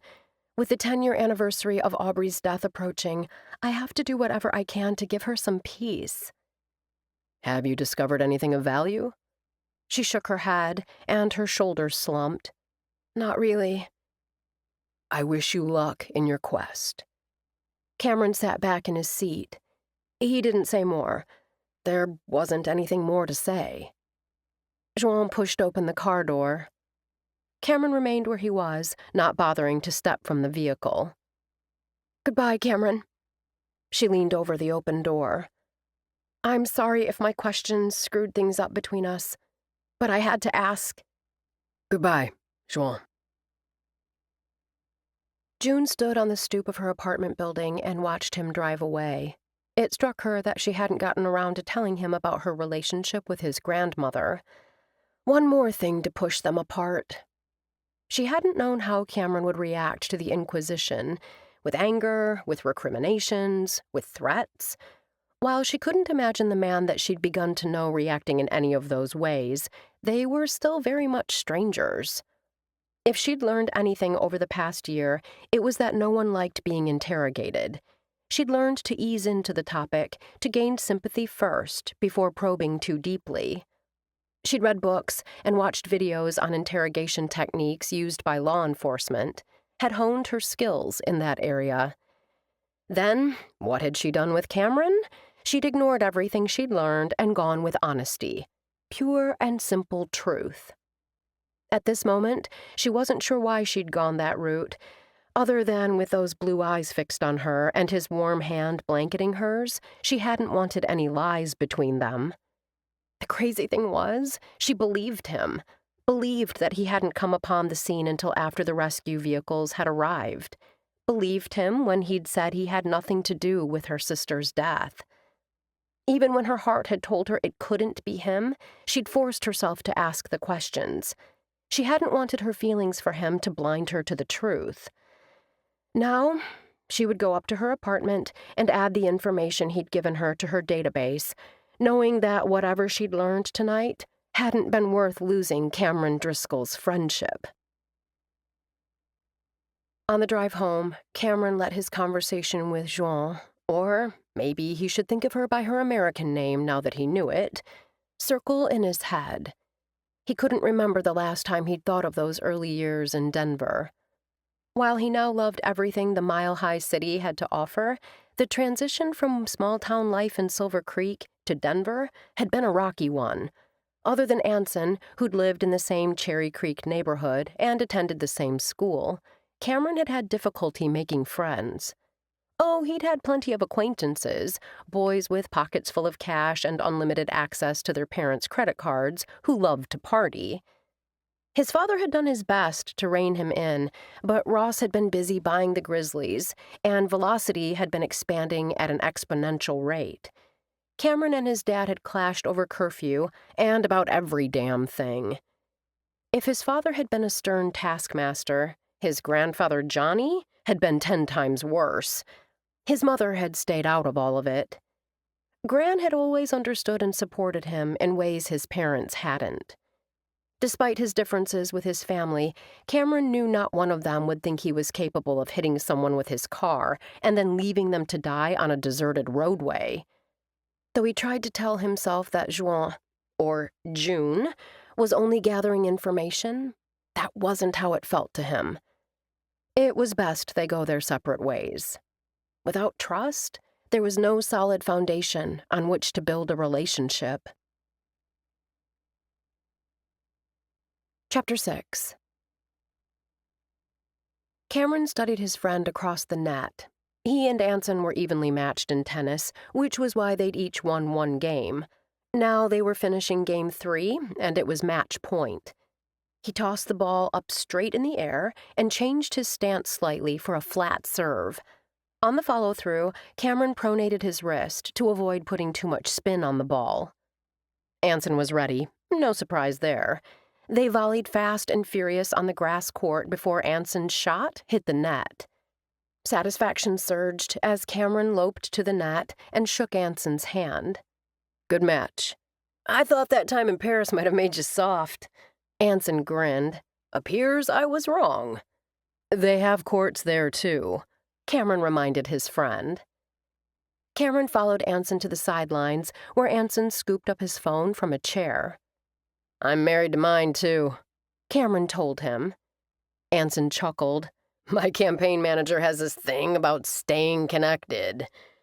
His friend hadn't changed much in all these years. His eyes, a clear, penetrating green, still sparkled with mischief, and his brown hair was as messy as ever.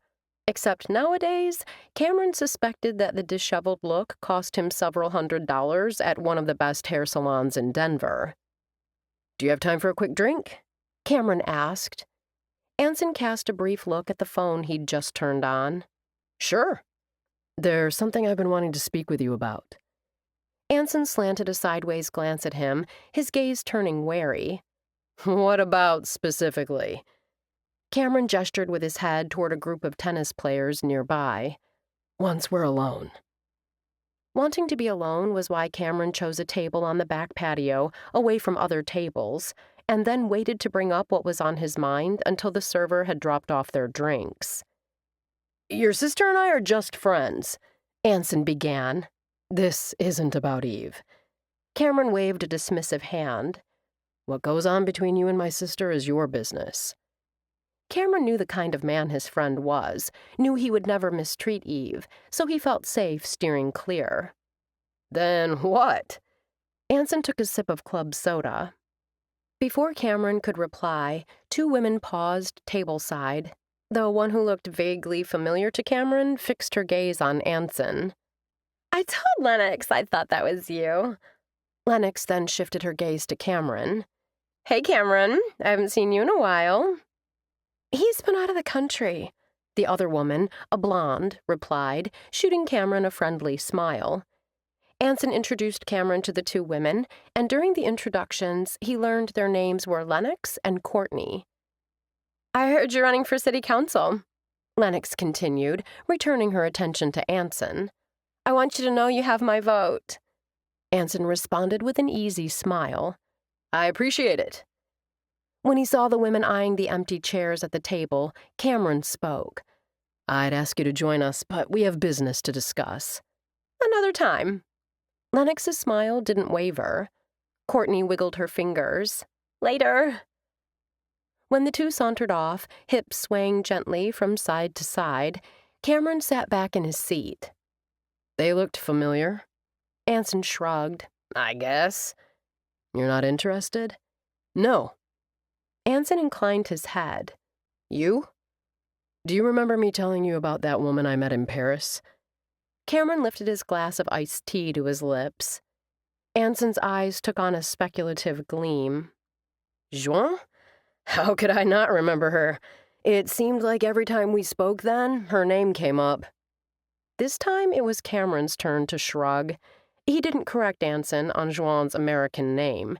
It was too much to explain right now. What's going on? Anson set down his glass, his gaze turning sharp and assessing. Is she causing trouble? The question didn't surprise Cameron. Both he and Anson had been forced in the past to deal with people they barely knew, trying to benefit from proximity to their families. They'd learned to be careful in their relationships, friendly and romantic, which was why Cameron believed Anson would be one of the few who would understand his dilemma with June. Not yet, but the potential is there. Anson's expression turned serious. What happened in Paris? Nothing, really? Cameron thought back to the handful of dates they'd gone on, lunches, dinners, and a black tie event. Did you sleep with her? We didn't get that far. Tell me what's on your mind, Cameron. You know I don't like guessing games. Cameron was trying to figure out what he wanted to say, how much he wanted to divulge.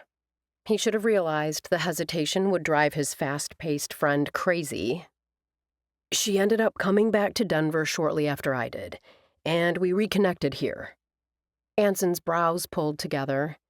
Do you think her return was intentional? Did she come back for you? At first I didn't think so, but now I'm not certain. Cameron picked up his iced tea and took a drink. Last night she admitted she would have deliberately made my acquaintance if I hadn't approached her first. Anson's frown deepened.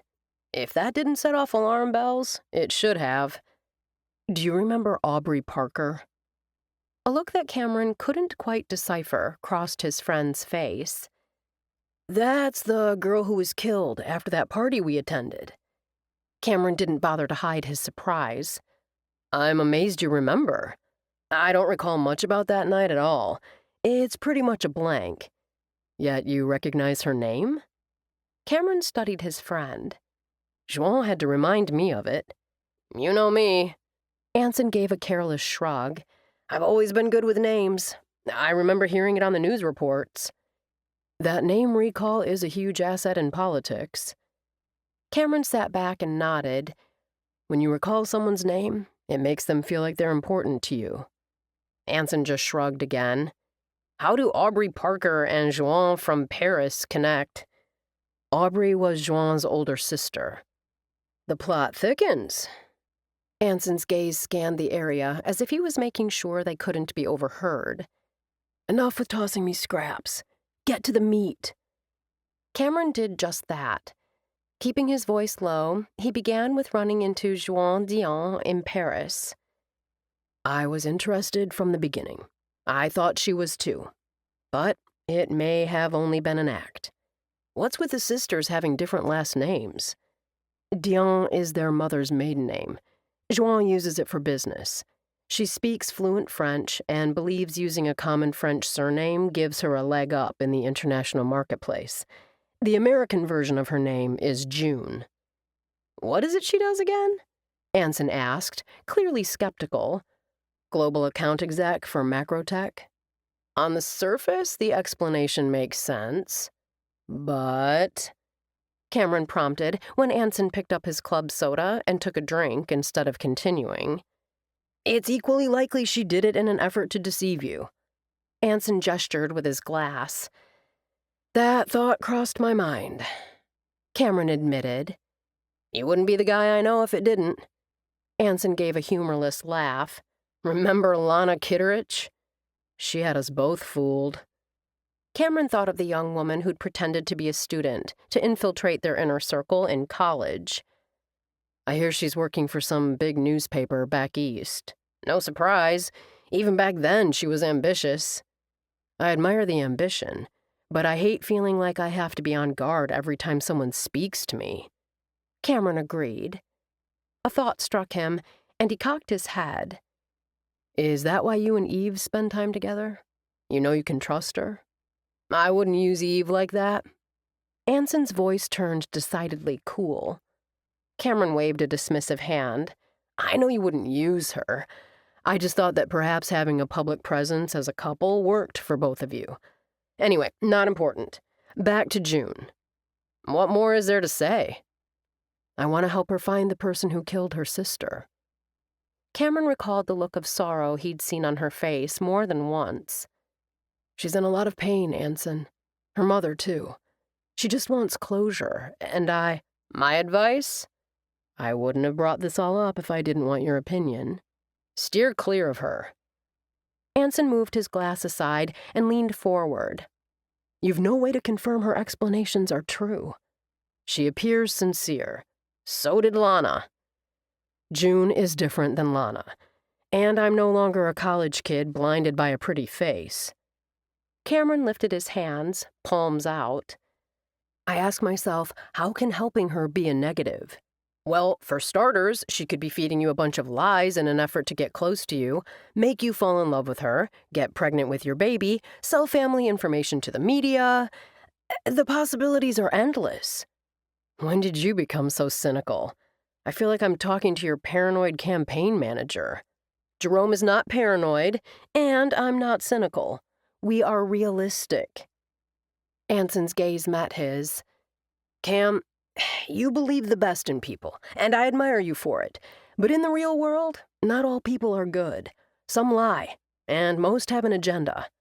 Walk away now." Cameron knew his friend was giving it to him straight.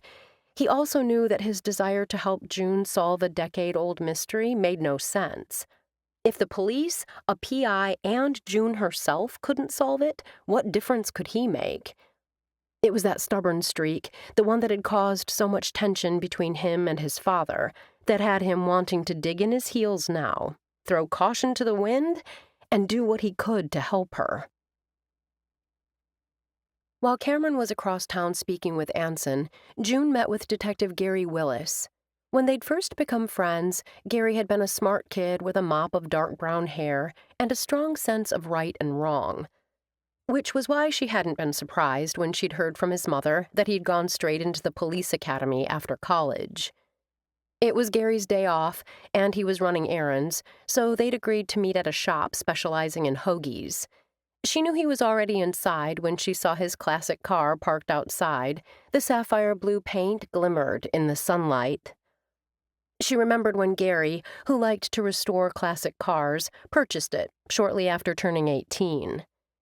She and Gary ended up being the only customers in the sandwich shop, located in a strip mall adjacent to one of those giant stores that sold everything from groceries to garage door openers. The attendant sat behind the counter, scrolling through his phone and paying no attention to them once he'd handed them their order. Gary had ordered a Philly cheesesteak and a Dr. Pepper. She'd ordered only a Coke. June hadn't had an appetite since her talk with Cameron last night. Cleaning her mother's house, then taking her to a doctor's appointment, had kept her mind busy this morning. Now that it was mid-afternoon, Gary was on her schedule. At the moment, the off-duty cop was eating his hoagie with his right hand and using his left to turn the pages of information she'd brought him from Leon the PI.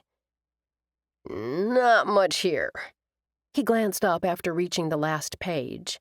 "I know." June took a long drink of her Coke. "I expected a lot more for $200 an hour." Gary whistled through his teeth. "Is that how much they charge?" June nodded. "I'm in the wrong business." Gary's half-hearted attempt to inject a little levity into their meeting fell flat. He shot her a curious gaze. "How are you affording this guy?" "A friend gave me some money." "Nice friend." Pushing aside the papers, Gary studied her for a long moment. "From what I see here, you and Mr. P.I. Moneybags have whittled down the list of people who attended the party to a handful you haven't been able to talk to. Of course, there's no way of knowing if those who spoke to the P.I. were honest or not." "You told me concentrating on those who attended the party was a long shot." "We have no witnesses, no forensics, and no idea if the person who hit Aubrey was even at the party." Gary's tone softened. "This case is so cold, it might as well be in the deep freeze." "You're saying there's no hope?" June practically sighed the words. "I'm telling you what I told you last year." His dark eyes met hers. "I know how much you and your mom want to find the person who killed Aubrey. Heck, I want to find the SOB myself. I've searched for light crimes in the state in case this person makes a habit of running over people and taking off. Nothing."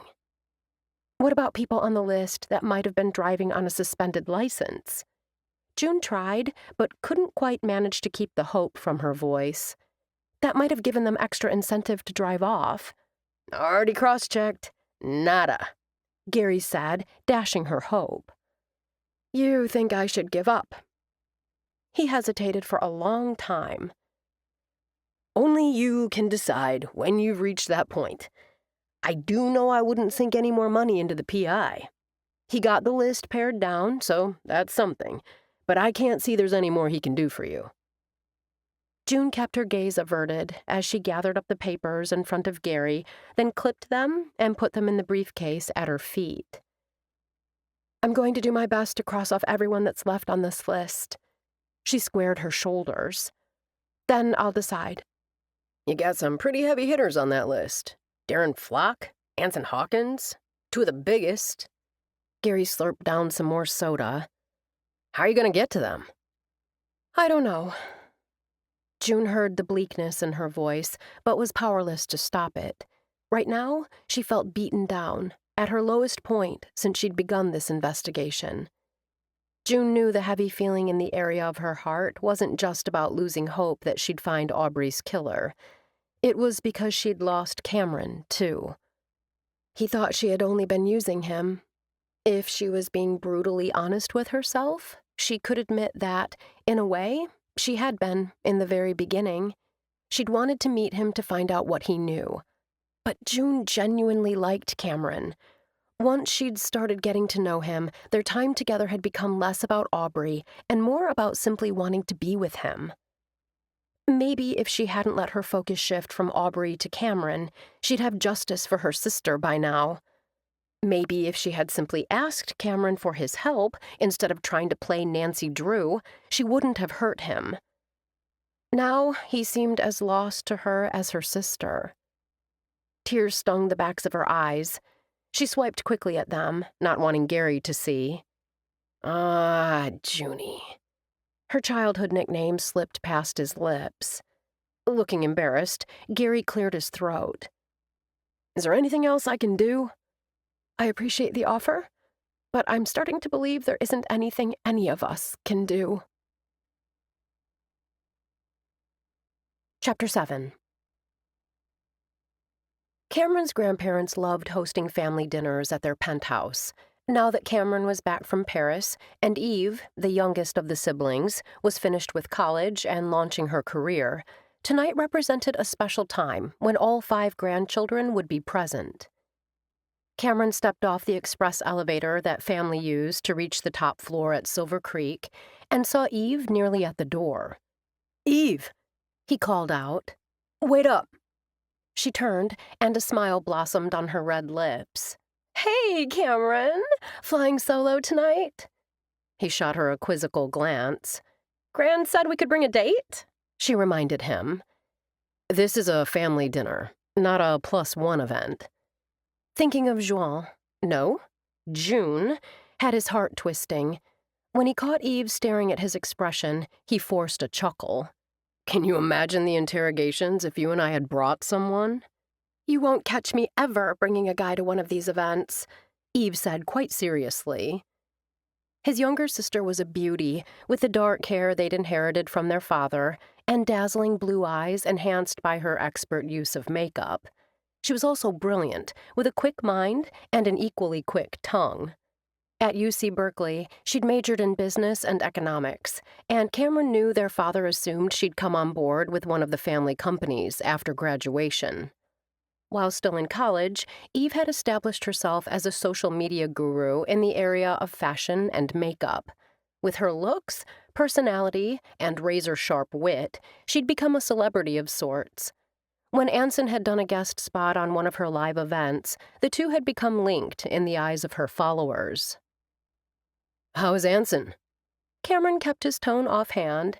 He knew he had no control over who his little sister dated, and didn't want to treat her like a child. Still, Anson was his age, and Eve, at 22, seemed too young for his friend. Don't you know? She inclined her head. I thought you two played tennis at the club yesterday. That little comment told Cameron all he needed to know. Despite his sister and Anson both insisting there was nothing more than casual friendship between them, the fact that Eve knew the man's whereabouts said it all. We did. I spoke with him yesterday. She tossed the words out there. We met for drinks at B&GC in Cherry Creek. The elegant and dimly lit bar was a favorite among Cameron's friends. Are you two dating? He tried for casual, but by the way her eyes flashed, he didn't nail it. We're friends, Cameron. He's been very supportive of the launch of my cosmetics line. She tossed her head in what appeared to be a defiant gesture, sending sleek dark hair flying before it settled perfectly back in place. Cameron lifted his hands, palms out. Anson is a friend. I have no problem with you dating him. Though he does seem a little old for you. We're not dating. She waved a dismissive hand. We're friends. It's my followers who think we're an item. What are your followers going to think if they see a pic of you out on the town with another guy? Or him with another woman? Since he's running for city council, Anson is extremely cautious about his social life. You're saying he's not dating anyone right now? You'll have to ask him that question. What about you? Eve lifted a thin shoulder. Right now, I'm completely focused on the new line. You'll have to tell me over dinner how that's going. Cameron reached around her to knock on their grandparents' door. He hoped talk of cosmetics and fragrances would take his mind off June and the feeling that he'd somehow let her down. After dinner, the entire Driscoll family gathered in the expansive living room with floor-to-ceiling windows overlooking the lights of Denver. While they'd eaten, Cameron had listened more than he'd talked. His father and Pops had talked primarily about business, even when Gran had tried to steer the conversation to something else. Since Darren worked for Flock, Velocity's competitor, Cameron couldn't believe that his father and grandfather would bring up concerns about shipping container shortages and a lack of workers in front of a rival executive, even if that executive was now a member of the family. Cameron was equally shocked when Darren admitted that Flock was experiencing the same issues. Cameron's brother-in-law had even brought up manufacturing problems due to factory shutdowns in Indonesia. Now, as Cameron sat on the sofa with Eve on one side and Hal on the other, swirling the brandy in his snifter, the talk continued. Cameron had accepted the drink from his father when they'd left the dining room table, not because he'd wanted it, but because saying no had seemed to require too much effort. "You're awfully quiet this evening." Hal's voice, low and soothing, sounded to his right. "Is everything okay?" With Eve engaged in conversation with Nyla, Cameron didn't feel it was rude to turn his back to her to more fully face his grandmother. Though Hal's dark hair was liberally peppered with gray, the blue eyes behind her stylish, tortoiseshell glasses missed nothing. She was a trim, petite woman with a backbone of steel and a razor-sharp mind. Tonight, all Cameron saw was concern in her bright blue eyes. I'm just tired. She studied him for a long moment. Maybe a trifle sad, too? Cameron offered a noncommittal smile and took a sip of brandy. "Would you like to talk about it?" she asked, in a voice that was barely above a whisper. Talking won't change anything, so what's the point? Without saying another word, Hal rose. "I'm showing Cameron my lemon tree," Hal announced to the family. Something in her tone made it clear this would be a private viewing, by invitation only. Cameron opened the door to the outside terrace, then followed his grandmother into the warm summer air. The large terrace reminded him of the gardens she'd tended when the family had lived in Silver Creek. Miles tended the gardens there now. Strong and healthy vegetables and herbs, as well as a wide variety of flowers, showed this area was much loved. "Aren't they adorable?" Cameron gazed at the 3 lemons hanging from the tree, none of them particularly large. Nice. Then, because he knew his grandmother deserved more, he added, I'm putting in an order for fresh squeezed lemonade as soon as these are ripe. Her delighted laugh was his reward for the effort. Looping her arm through his, she walked with him to the railing and stood with him, gazing into the darkness. Tell me what's troubling you. That was Hal, he thought, going straight to the heart of the matter. Cameron considered. If there was one person he could speak with about this, one person who might understand just a little of what he was going through, it was this woman. Growing up, she'd been his rock, the one who'd listened and tried to understand, even when everyone else in the family judged.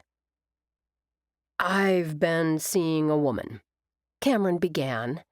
I really liked her. I met her in Paris and thought we had a connection. I ran into her here in Denver the other day, in front of Silver Creek. She lives here now? Yes.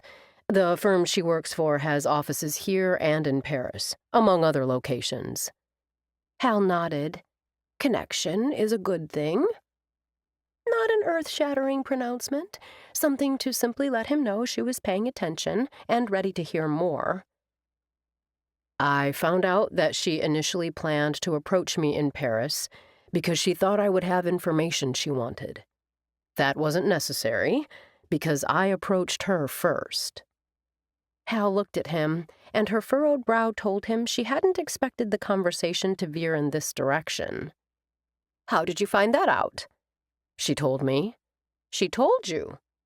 Hal repeated. Just came right out and said that's what she'd planned? That's right. Why did she tell you? She was asking me all these questions, and it made me wonder, so I asked, and she said yes. She could have lied. Hal's voice didn't waver. You wouldn't have known. No, even if I suspected, there would be no way for me to know for certain without her confirmation. Hal's expression turned thoughtful. Sounds like this woman is playing it straight with you. Now, maybe. Not before. The questions she had, were they about the company or the family? Cameron shook his head. They concerned an event that happened a long time ago, and she thought I might know something about it that could help her. Do you know something about it that could help her? No. Did she believe you when you said you don't know anything? She did. Hal turned to face him. I'm having difficulty figuring out what the problem is here. How can I trust her, Gran? It took all the willpower Cameron possessed to keep his tone steady when frustration threatened to make it spike. Our friendship developed under, well, false pretenses. The false pretenses being that she didn't immediately tell you that she had questions for you? Cameron nodded. Did you ever consider she may have been waiting until she knew you better and could take you at your word? Cameron shifted from one foot to the other. You care for her. If you didn't, finding this out wouldn't have upset you. I'm just glad I found out.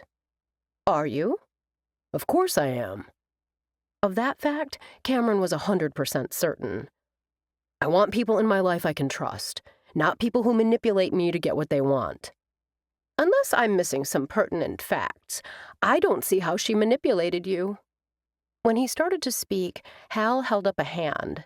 Let me finish. She had some questions to ask you, questions that were important to her. Once she felt comfortable with you, she told you everything. And when you answered her questions, she believed you. It sounds different when you put it that way, he grudgingly admitted. I spoke with Anson about the situation. He strongly urged me to steer clear of her.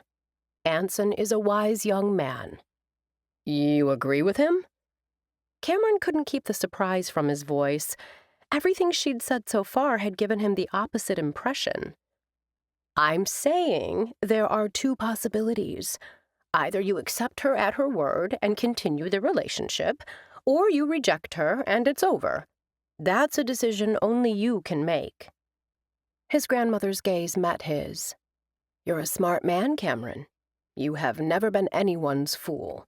I dare say you already know this woman well enough to know if she's worth any more of your time. Rising up on tiptoes, Hal brushed a kiss across his cheek. You'll make the right decision. I have every confidence in you. Cameron wished he could feel so certain. Well, I suppose we should go back inside before Pop sends out a search party for us. Before his grandmother could respond, Miles stepped onto the terrace. If you're done discussing June Parker, Pops wants you. Hal inhaled sharply. June Parker? Miles lifted a hand. I didn't say a word to the others. I just assumed that's what you and Cameron came out here to discuss. Tell Johnny I'll be in shortly, Hal said. And Miles? Yes? Don't mention June's name in there, unless you want World War III to erupt. Gotcha. Miles flashed a smile. My lips are sealed. Giving Cameron a thumbs up, Miles stepped back inside and slid the door to the terrace firmly shut. The woman I've been talking about gave me a French name in Paris, but she goes by June Parker in the USA. Cameron cleared his throat. You know her? I do. Hal nodded. June and I are well acquainted.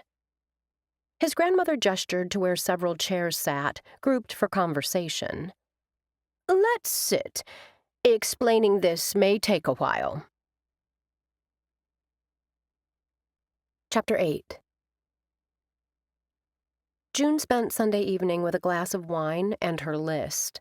Over the past year, the number of party attendees she still wanted to question had dropped to only a few, which was good because the more people she eliminated as the possible hit-and-run driver, the fewer people she had to suspect.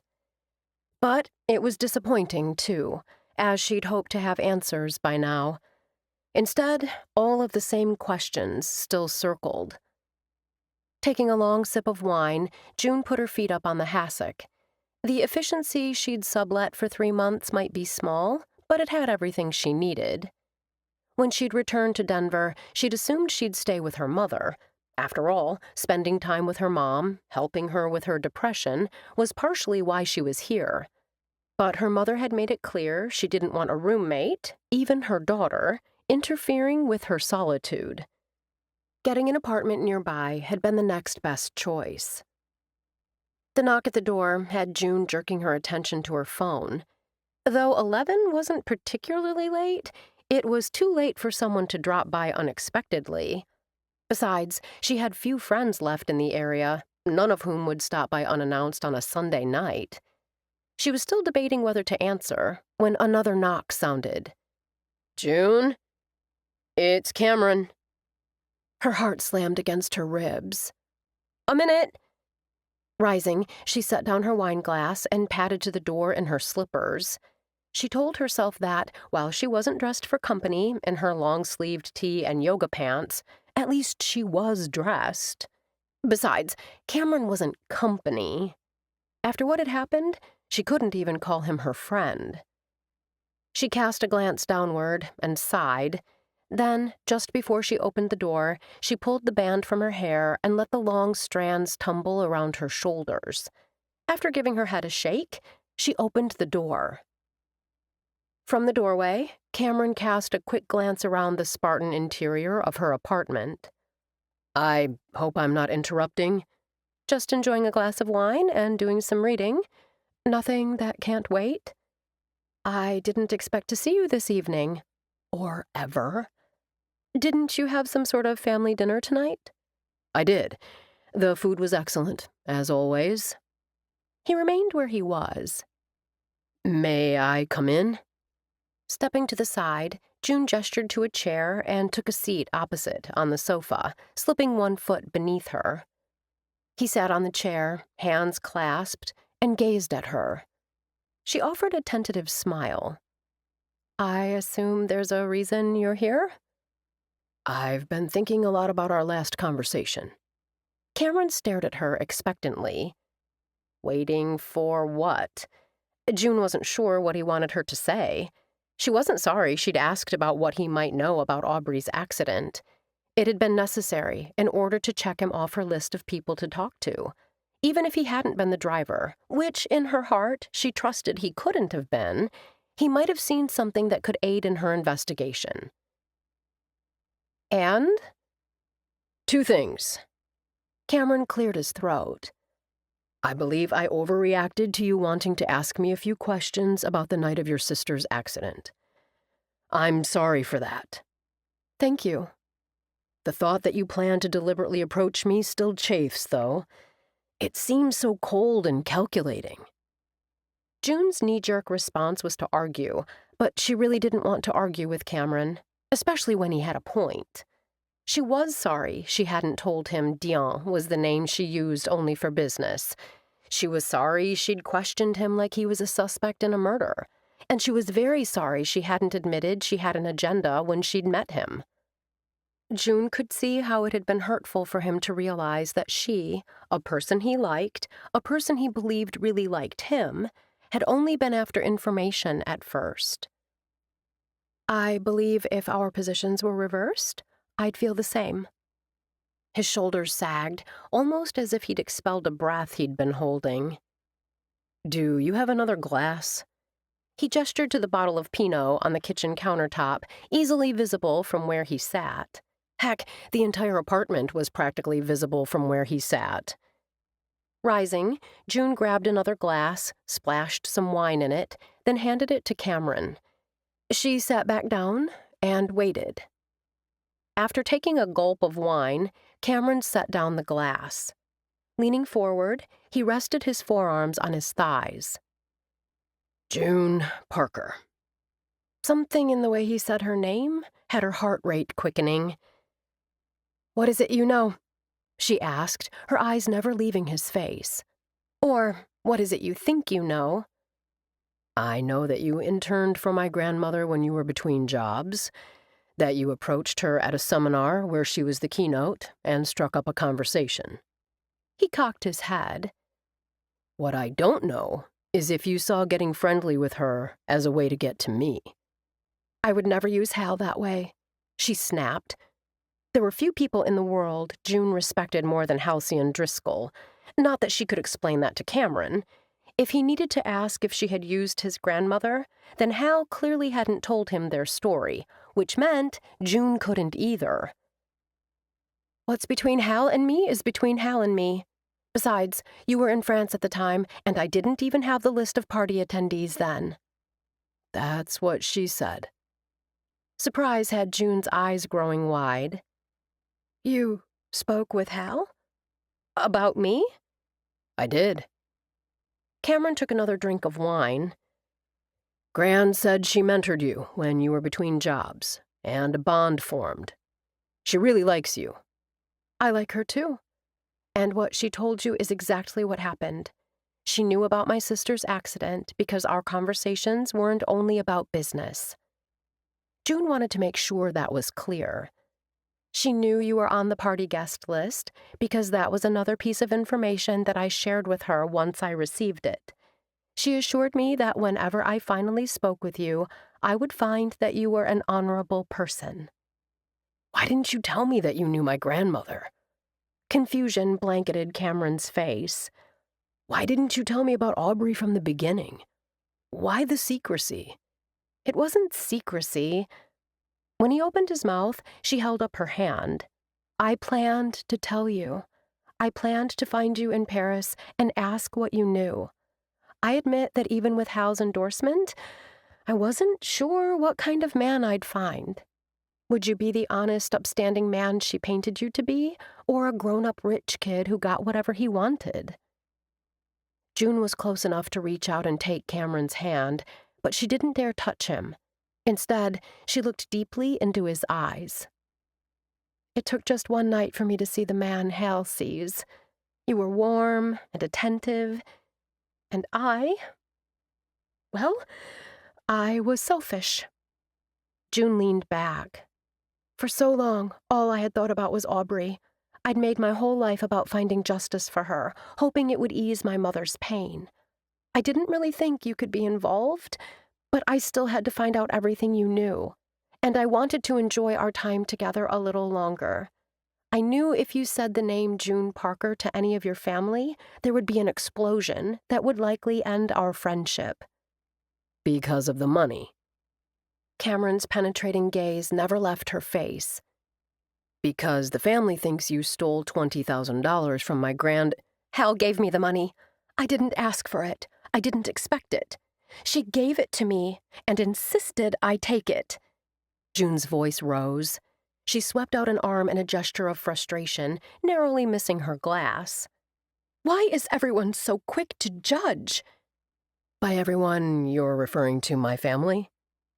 After a second, he added, and me. Yes. June swallowed past the lump forming in her throat. She didn't care what the rest of the Driscolls thought of her, but Cameron's opinion mattered, still mattered, even though they were no longer together. Right before I left for France for my new job, Hal gave me the money. June blew out a breath. A month later, Hal texted me that the family had found out about the gift and was up in arms. I offered to give it back. She wouldn't hear of it. She told me not to worry, it was her money, and she was free to dispense it as she pleased.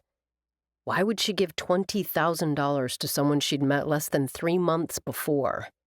She wanted me to be able to afford a PI to help search for the person who ran down my sister. June raked a hand through her hair. I know your family thinks I coerced her, scammed her, whatever you want to call it. I didn't. She had her reasons for giving me the money. June clamped her mouth shut, fearing she'd already said too much. What reasons? Cameron pushed to his feet and began to pace the small room. You spoke with her? June kept her tone even. What did she tell you? The same as what you've said. Frustration laced his words, but not why she felt compelled to give you that much money. He whirled. Tell me the reason. It's not for me to say. Damn it, June. I'm trying to make sense of all this. He blew out a breath. Can't you help me out here? Rising, June moved to Cameron and placed a hand on his shoulder. I made a promise to Hal, and I won't break it. Not after everything she's done for me. Not even for you. If you want answers to why your grandmother did something, the best person to ask is her. I did ask. She said it was personal, and I needed to respect her privacy, which I do. His gaze never wavered. Except by not telling any of the family, she's put you in a bad light. I don't care. June paused, then reconsidered her words. Well, actually, I don't like anyone thinking badly of me. I especially don't want you thinking I'm some sort of scam artist. I could never think that of you. You had to ask, even though you believed something inside. June placed her hand over her heart. You had to know for sure. He set his jaw in a stubborn tilt. I wish she'd come clean about why she did it. It's a personal thing for her, June soothed. When she's ready to share, she will. Until then, I can stand the heat. She wasn't sure what to think when he pulled her into his arms for a fierce hug. I don't like anyone thinking badly of you, he whispered against her hair. The only Driscolls whose opinion of me matters are Hal's and... She looked up and met his gaze. Yours. June couldn't stop the tears that began slipping down her cheeks. It had been a hellish 24 hours. I hurt you. I know I did. And I'm sorry. Sincerely sorry. You mean so much to me. I was scared of losing someone I love. She stopped and regrouped. Someone who means so much to me. Hey, you can't get rid of me that easily. He tipped her chin up with his finger and gazed into her eyes that still swam with tears and emotion. I'm stuck like that piece of gum on your shoe. Remember at the festival? How could I forget? June gave a watery laugh and swiped at her eyes. You and we just need to work through a few things. That's all. His voice, warm and low, soothed and comforted. You forgive me? Nothing to forgive. His lips twisted in a wry smile. If anyone needs forgiveness, it's me for reacting so badly. She offered a hesitant smile. I guess we're even then? I guess we are. Placing both hands on the sides of her face, he kissed her softly. With a contented sigh, she laid her head on his chest, listening to the steady beat of his heart. Remember when we talked about everything happening for a reason?